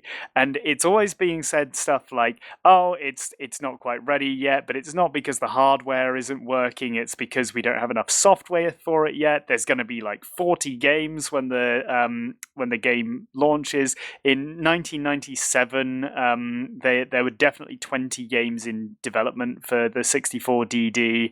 And then eventually it did come out, and there were 3 games on it, and then it never did anything. But whenever they're talking about Mario 64, Zelda 64, Majora's Mask, whatever game they're talking about, they're like, yeah, there's going to be a 64 DD version, and it'll be better, and it'll have better graphics and stuff. And it sounds like from the first year of the Nintendo 64 releasing, they weren't happy with its performance and they wanted to get more out of it. So they were hoping the 64 DD would be a solution to problems they were having with development for the Nintendo 64. And I don't really get it. It just sounded like they wanted it to be a big hardware revision that everyone would just go out and get. So I don't know if anyone else knows much about it, but it'll be because they did the same thing with the Famicom Disk System, and that really did revitalize the Famicom for multiple years of its life. Yeah, they were hoping it would solve the same problem. Yeah, and it's Famicom, theoretically solving the exact same problem that Famicom carts at the time couldn't be bigger than a certain size, and they were ridiculously expensive as well. Yeah. The other interesting game that they talk about a lot in press conferences, but that never came out, is a game called Cabbage, which was another thing that Itoi and Iwata were working on, I think. And it was going to be a raising sim, like a Chow Garden sort of thing. I think some of the ideas from it probably ended up in Animal Crossing, and definitely some of it turned into Nintendogs. Miyamoto has been thinking about making a dog raising game since 1989, I think. He said that he stopped work on it initially because a game called Puppy Love came out in the US, and he was like, oh, I can't make this if someone else has made a dog game. But I think actually he played Puppy Love and was like, I will make this game as well later, and then went on to make Nintendogs eventually. Well, you see, nobody had made a virtual pet simulator until Shigeru Miyamoto made Nintendogs. Miyamoto said that he had the idea for Tamagotchi before Bandai, but was upset when Bandai released it before him. To be honest, I can imagine that. Mario 64, the main lie I think I want to focus on with Mario 64 is that Miyamoto has said there was no other game before Mario 64 where you were able to truly move around freely in a 3D environment. bullshit. And this is false because there had been quite a few PlayStation games released before this, including shit like Jumping Flash. Jumping Flash and Jumping Flash 2 came out before Mario 64 and are both they're both 3D platformers with big worlds. Floating Runner as well is a platformer on the PlayStation. The game Descent, which is a 6 Degrees of Freedom shooter, which is all 3D rendered. I mean, not all. The cockpit is like a 2D overlay, but like all of the item pickups and stuff are 3D rendered. The environments are 3D rendered. Like, I think, again, it's marketing spin if Miyamoto's like, yeah, we invented 3D game. It's not true. And yeah, Mario 64 did it really well, but actually there were a lot of games doing 3D movement. Even Doom is 3D movement. Sure, the assets are 2D in a lot of ways, but like it's 3D movement in an environment years before Mario 64. It's technically 2D. It is 2D, yeah, it's raycasting. I don't know what that means. It's You can't stop me, I can't read. Method of 3D rendering invented by a Mr. Raymond Casting. Also, Koizumi did all of the animation and movement work on Mario 64. Miyamoto wasn't really involved in getting Mario's movement to feel good. So so you're saying that Koizumi was the one who worked on Donkey Kong 94. I see. No, but Miyamoto claims he worked on Donkey Kong 94 when I don't think he really did much on it at all. Next thing that, I mean, Catsman disagrees with me on this, but Mario 128 was never going to be a game, and they kept talking about it even after Mario Sunshine had released. Up until the year of Mario Galaxy's release, they were talking about Mario 128 as though it was a video game. I don't understand it. It was obviously a name for their internal tech demos that they were working on, and they just kept saying it because people understood that Mario 28 was whatever the next big Mario thing they were working on. But Sunshine was the next big Mario thing, and they kept saying, oh no, like, we're working on 128 as well. They probably were. I think it's dumb. I think that's stupid. I'm pretty sure like it. Miyamoto said he'd had the idea for Mario Galaxy ages and ages ago, and just they hadn't had the technology for it. He had the idea for Mario on spherical worlds in about Mario 64 era, and they just couldn't get it working. So. You 100% know that Miyamoto's been there. He's been throwing chairs. Get me Mario on spherical worlds. There's some poor designer there who's just trying to, like, you know, meticulously make the most annoying beach level you've ever played. Pikmin's the next big Shiggie.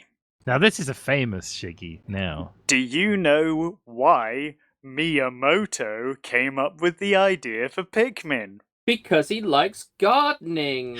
Yes, specifically, what was he doing in his garden when he came up with the idea for little Pikmin? Ants. Ah, yeah. Carrying seeds. He said, ants, as you know, always have a leader and tend to be carrying things, and as they move, they create a kind of rail. And I started thinking about a game about lots of small people carrying things in a line, following a leader, with everyone going in the same direction. He also said that all of the game's resources for backgrounds and plant life were taken from pictures that he took in his own neighborhood, which I think is bullshit. Later on, when Pikmin 4 was releasing, it was revealed that actually Miyamoto really only worked on Pikmin for the last 3 months of its development. A couple of guys called Hino and Abe came up with the ideas of like having a group of guys that you would order around to do stuff to complete tasks. And a man called Mori came up with the concept art for Pikmin.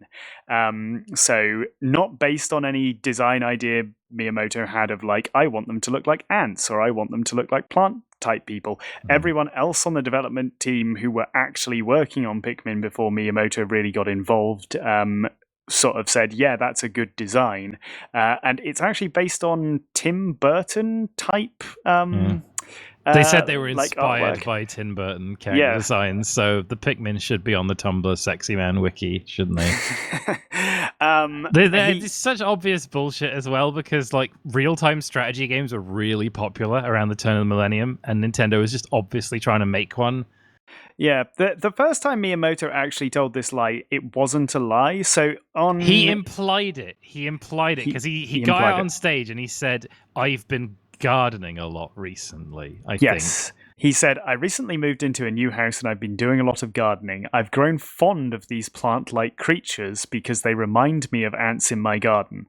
So there wasn't a lie there. But said, there's the implication there is. that it's his idea. And then people said to him, I'm sure, hey, did you come up with this idea when you were gardening? And he said, yes, this was my idea. The backyard design wasn't decided on until they had finalized the entire game design, according to the team who talked about Pikmin when they were sort of producing Pikmin 4. Another fun fact about Pikmin's development is that Miyamoto forced some guy who wasn't even working on Pikmin to spend his evenings writing Olimar's mission logs as an extra task. So this man was not allowed to go home until he had written the Pikmin script. If you want to see your family again, there's an interview with Nintendo Man later on where he's like, I don't like that new labor laws prevent me from making my employees work until 12:30. Yeah, that is something Miyamoto said. He said, like, it used to be a lot easier when we could get people to stay in the office until 2 in the morning.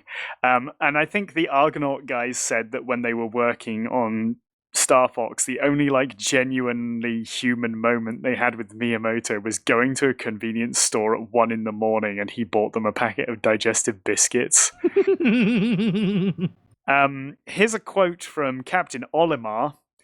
I wonder if I shall ever be able to escape from this world. How much suffering must I endure before I can finally see my family back home again?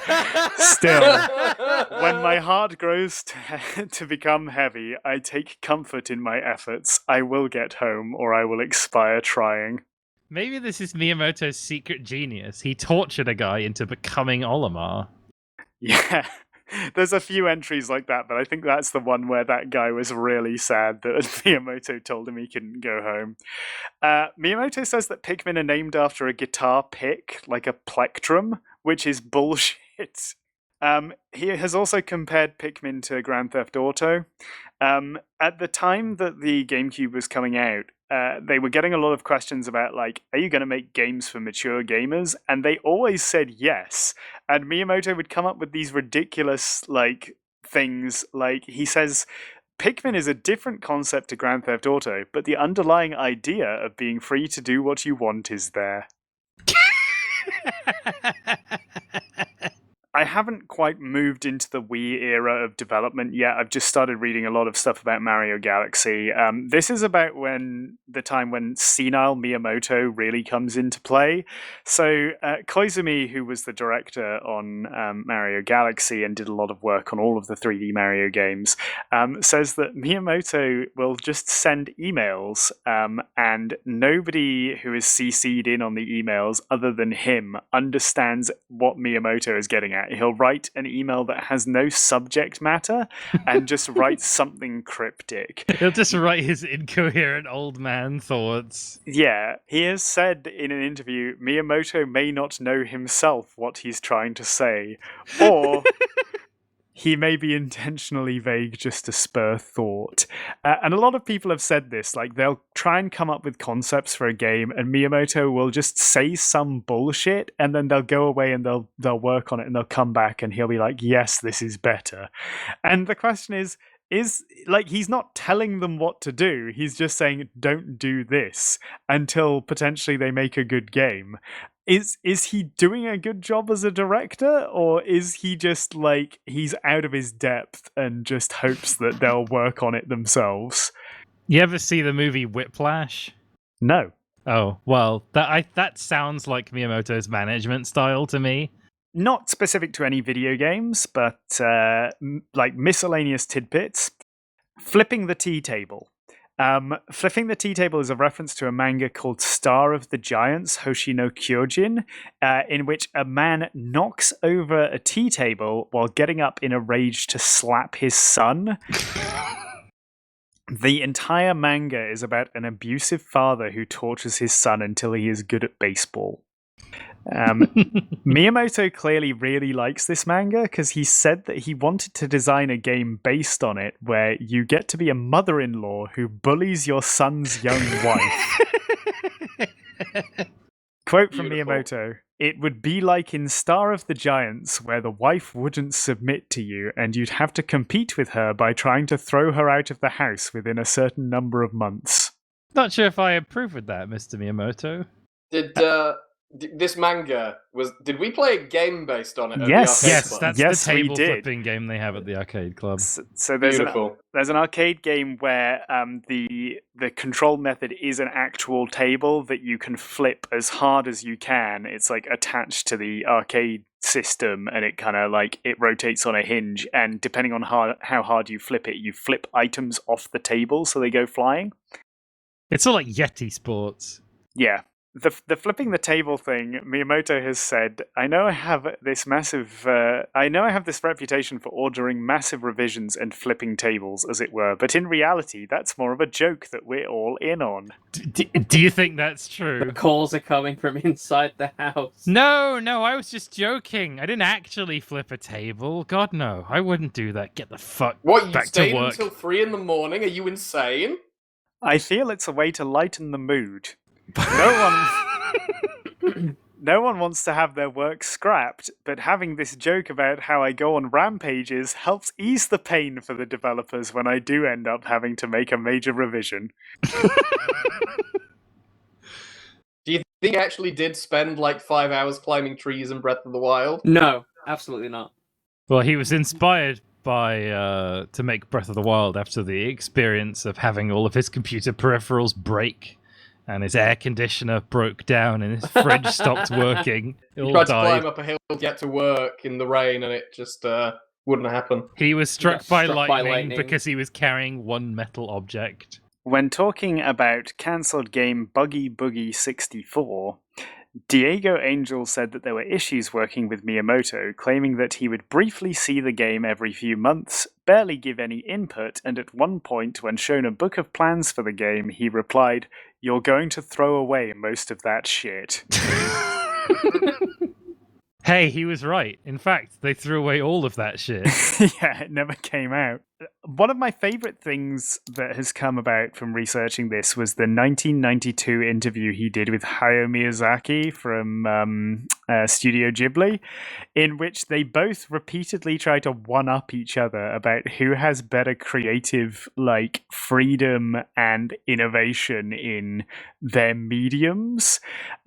We all watched this interview, and basically it gets to the point where Miyamoto is trying to explain that as games develop better, you'll be able to freely move a camera around in space to be able to view the scene from any angle. And Miyazaki says, yeah, well, I can do that in my brain. Right now, I'm imagining a bird landing on a tree above my head. Now, I'm coming out of my brain and rotating the camera so that I can look at the bird better. And it's just like, what are you two talking about? Yeah, it's just a pathetic excuse in one-upsmanship from two old relics. Authorship was a mistake. It was. Miyazaki talked about a video game he wanted to make where you could either kill Americans or go and grow vegetables on a remote island. Oh, just offering people that as like a binary choice. Oh, or you could choose to get captured and put in a prisoner of war camp and die. He's talking about it being like a quick timer event game or like an FMV game. I think this is Miyamoto lamenting that games are violent, and he's like, I wish there was an option to solve the problems non-violently. If only we could talk to the monsters. So Miyazaki hates Americans. He hates American influence on Japanese culture. He used to doodle pictures of Americans wearing hamburgers as clothes and sort of drooling and looking like idiots. He used to just sketch in big font "I hate Americans" in his manga sketchbooks and stuff. Miyazaki absolutely hates Americans. He's not wrong, is he? Miyamoto loves the video game Seventh Guest. He will not shut the fuck up about Seventh Guest. There's three things Miyamoto loves to talk about. He loves talking about Seventh Guest, Alone in the Dark, the original one, Good taste. the DOS one, and the Rubik's Cube. He absolutely loves the Rubik's Cube. He sees the Rubik's Cube as like his hurdle to overcome in the entertainment industry. What system is that on? That's on your hands. Never heard of it. Miyamoto shit talks the PlayStation a lot in like the late 90s. It seems like he doesn't understand that. I mean, maybe it's because he's got to put a marketing spin on it and say their games are no good compared with ours. He didn't think that Mario 64 would be possible on a CD-based system. Sure, there'd be loading times, but like you could make it work. He said that there's no way they would be able to make a kart racing game on the PlayStation 1 that was as good as Mario Kart 64. They made several for the record. Yeah. Crash Team Racing. Crash Team Racing is a lot better than Mario Kart 64. He thinks that Resident Evil would be better on the N64. Well, it was. Demonstrably false. He said, even Tekken was difficult because it had over 20 characters in the game when all it really needed was 5. That shouldn't take more than a 10-man team. Oh my god. He just doesn't... I hate when Miyamoto talks about the fighting game genre as if he has any stake in that genre, because he clearly doesn't understand it, because the last thing he worked on in the fighting game scene was Urban Champion. And he had needed 2 characters. You only need 2 characters. But Tekken was like the most successful fighting game at the time, and Miyamoto's like, oh, there's too many characters in it, actually. Also argue, I mean, I can see where he's coming from, because you don't want to like just put. You would rather have a fighting game with 5 good characters than 20 shit ones, but there aren't even 20 characters in Tekken. But also, There's Nintendo's most successful 10. and only fighting game is Super Smash Brothers, and the whole half of the appeal of that game is that there's like 1 billion characters in it. Miyamoto also said that at the end of Mario 64, if you have 120 stars, when watching the final scene, you can change the perspective. That's not true, and I don't know what he means by that. He probably meant there was like a camera that you could fiddle with at some point. Probably took it out. Miyamoto's take on other platformers. He doesn't like Pac-Land, as we've discussed, because he thinks it's derivative of the game he made Mario afterwards. He describes Sonic as an imitation of Mario. It's not entirely wrong. I would say he is wrong. Sonic is to Mario as Shadow the Hedgehog is to Sonic. You know I'm right. You know I'm right. Close. He was Not cooked even up in a close. lab specifically to compete with Mario. He likes Earthworm Jim Shit taste. because he likes Shut the the fuck up Earthworm about Jim. Earthworm Jim. He likes that Earthworm Jim has a gun. But I thought he hated guns. And yet, when they gave Diddy Kong a gun, he was like, "Oh no! Oh no!" That's Miyamoto making that noise. He thinks Donkey Kong 64 was the greatest platforming game ever at the time it was coming out. God. It's interesting. He said a few things about Donkey Kong 64. He said, it's definitely a trademarked rare 3D action game. You can say that it's really reached its perfect form. I bet you that it turns out to be the absolute best 3D action game available on any hardware, even including the Dreamcast. Yeah, that's what I think. Well, he was wrong. Including the Dreamcast is not a high bar to cover. He also said that he was going to start with some pretty harsh criticism, but he'd been thinking lately, questioning whether 3D action games are actually any fun. Also about Donkey Kong 64. I like that he played Donkey Kong 64 for a bit and was like, wow, this is really fun. And then he thought about it for a bit and was like, maybe 3D action games are a mistake. Yeah. Do you know how old Mario is? 71. He's 24, right? Ding, ding, ding. 24 years old. How did Mario come to be that age? Here's some assorted quotes from Shigeru Miyamoto. Mario is this weird old dude who can jump 3 times his height. He's not wrong. He said this when he himself was 44 years old. I have an image in my mind of where Mario is that kind of character that is dapper, a middle-aged man, performing a lot of wonderful things in front of our eyes. Mario is obviously supposed to be a middle-aged man. I don't understand where this 24 comes from. He described Mario as being like an older uncle when he himself was 27. And before they even came up with the name Mr. Video or Jumpman for him, the internal dev team for Donkey Kong called him Osan, which means middle-aged guy in Japanese. Miyamoto believes that he invented the traditional video game controller and the joystick. What? Yes. He has said, I don't want to appear self-important, but I was the first to put 4 buttons on the right hand of the pad when I designed the Super Nintendo Entertainment System controller. As far as I'm aware, a man called Uemura Masayuki designed the Super Famicom and its controller. He isn't on the patent for it. There's a guy called Yoshihiro Inoue who was on the patent for the controller. He either shares a name with or is in fact the same person as a terrorist who conducted Tokyo subway sarin gas attacks. Oof. Oh. I couldn't find any source to say whether it was the same person. I think it's just a common Japanese name. Well, you see, later Miyamoto would take credit for those same sarin gas attacks. And there's a guy called Kenichiro Ishida who also worked on the SNES controller.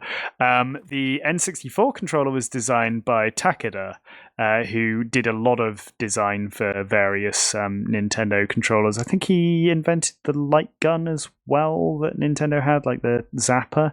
I mean, I would be suspicious if Miyamoto contributed that much to any of these things because they're made by a whole different division of Nintendo. Yeah. I mean, I could see the other division going and speaking with like the games design stuff and going, okay, we're making new hardware. What do you want to see on the controller?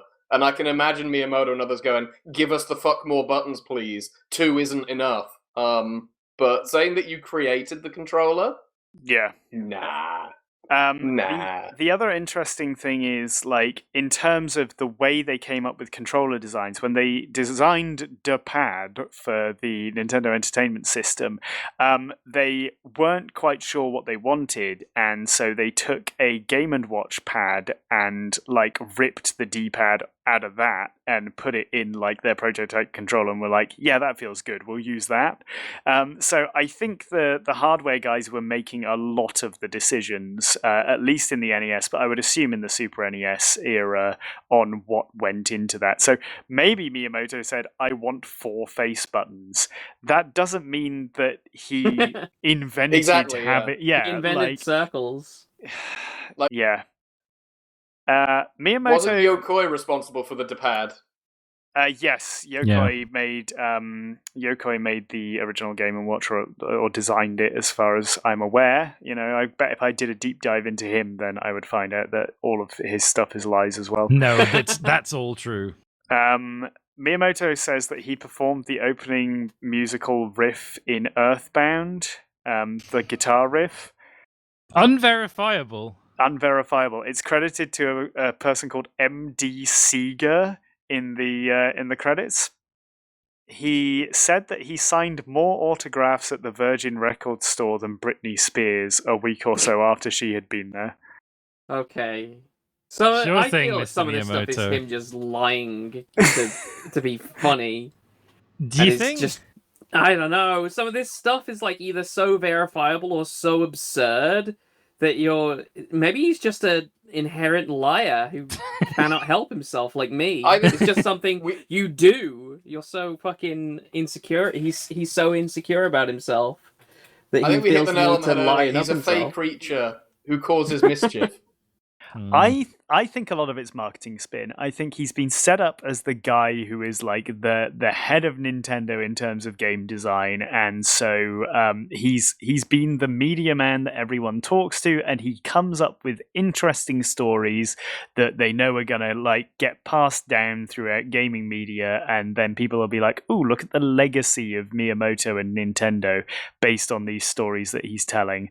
I think there's probably some truth in a lot of what he says about stuff. Like, he was the producer on Pikmin, so he would have had some input before he came on as a director to try and help finish off the game. He's been involved in a lot of these projects that he's talked about, but a lot of it is like there are a lot of verifiable lies, like the fact that he came up with the name Donkey Kong, which is like, I think they've been lost to history as lies because he doesn't tell as many lies these days because it's easier to fact check. So definitely No, I think you'll find more lies as you go further into the future because he's going to get older and he's just gonna lose track of the truth and pick up random things and be like, yeah, I made that, I invented it. I think it's a bit of a bell curve, probably. I think he starts off lying a lot because it's harder to fact check, and then he lies less as he knows people are going to catch on, and then he starts lying more again, probably towards the back end of the Wii's life cycle and the Wii U. But I'll keep plugging away at this. Either next podcast or the one after, I'll do the sequel and the follow-up. The last Miyamoto anecdote I want to say is his first car was an economy car from Honda called the Honda K.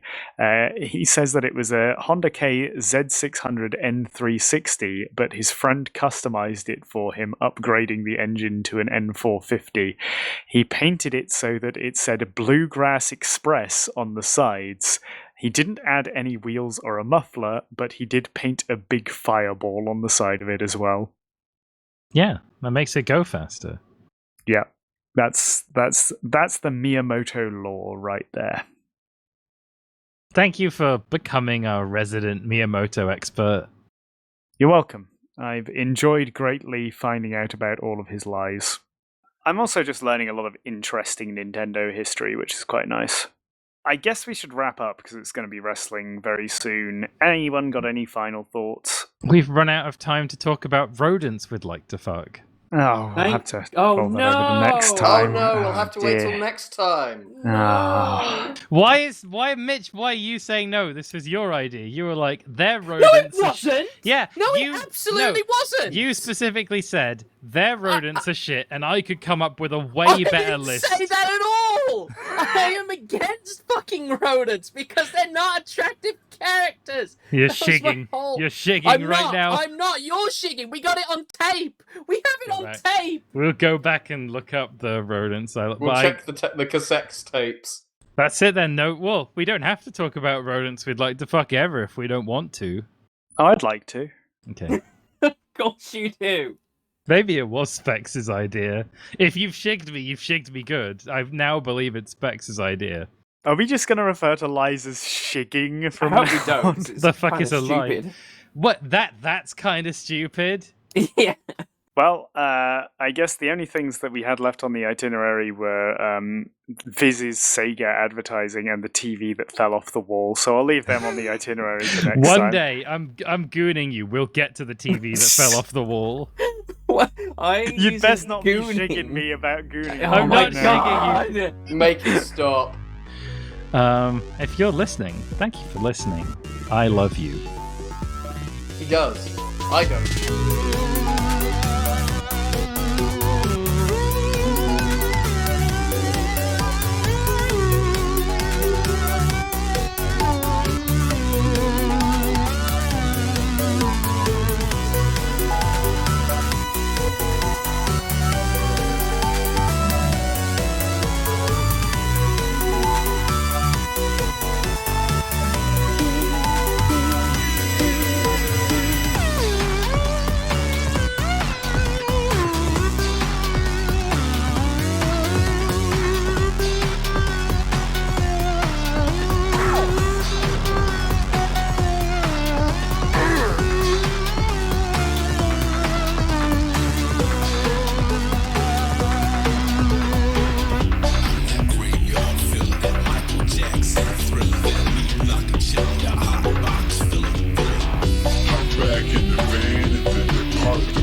Now Welcome. recording. I'm Catsman, and welcome to my podcast, the Pocket Monster Manual, that I have been creating all this time.